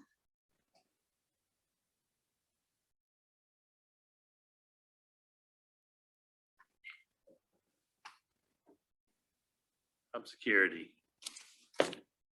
We can also, for the, you know, depending on what the supervisors want to do in the interest of time, we still do have a closed session, and then we do have a canvas afterwards. And I know that our representatives. We forgot about the canvas, for God's sakes. And our representatives from Sunnycrest are here for that closed session as well. And we can just put this off, but we can't put it off very long because this is supposed to go into effect July 1st also. So people will need to know if they're getting funding. So If you just push this down, that's fine with me. It's no skin off my nose. I just wanted to, I included a memo with the application, table of the applications in the packet. The memo does include some decision points that I'll be asking you about, especially what to do with the historic preservation funds, the $20,000 that you budgeted, that I'm sort of in my memo suggesting that is kind of part of purchase of service, just the way you contract with that. And the same thing for the fair. So it's just some food for thought. If this is not the day that you address that, I guess that's fine. But those are the decisions that will be a component of addressing purchase of service when we get around to that. And I have 8 identified that I think are duplicative or potentially duplicative of the ARPA funding that folks just received. And- So could you please go through and do a little bit of that as well?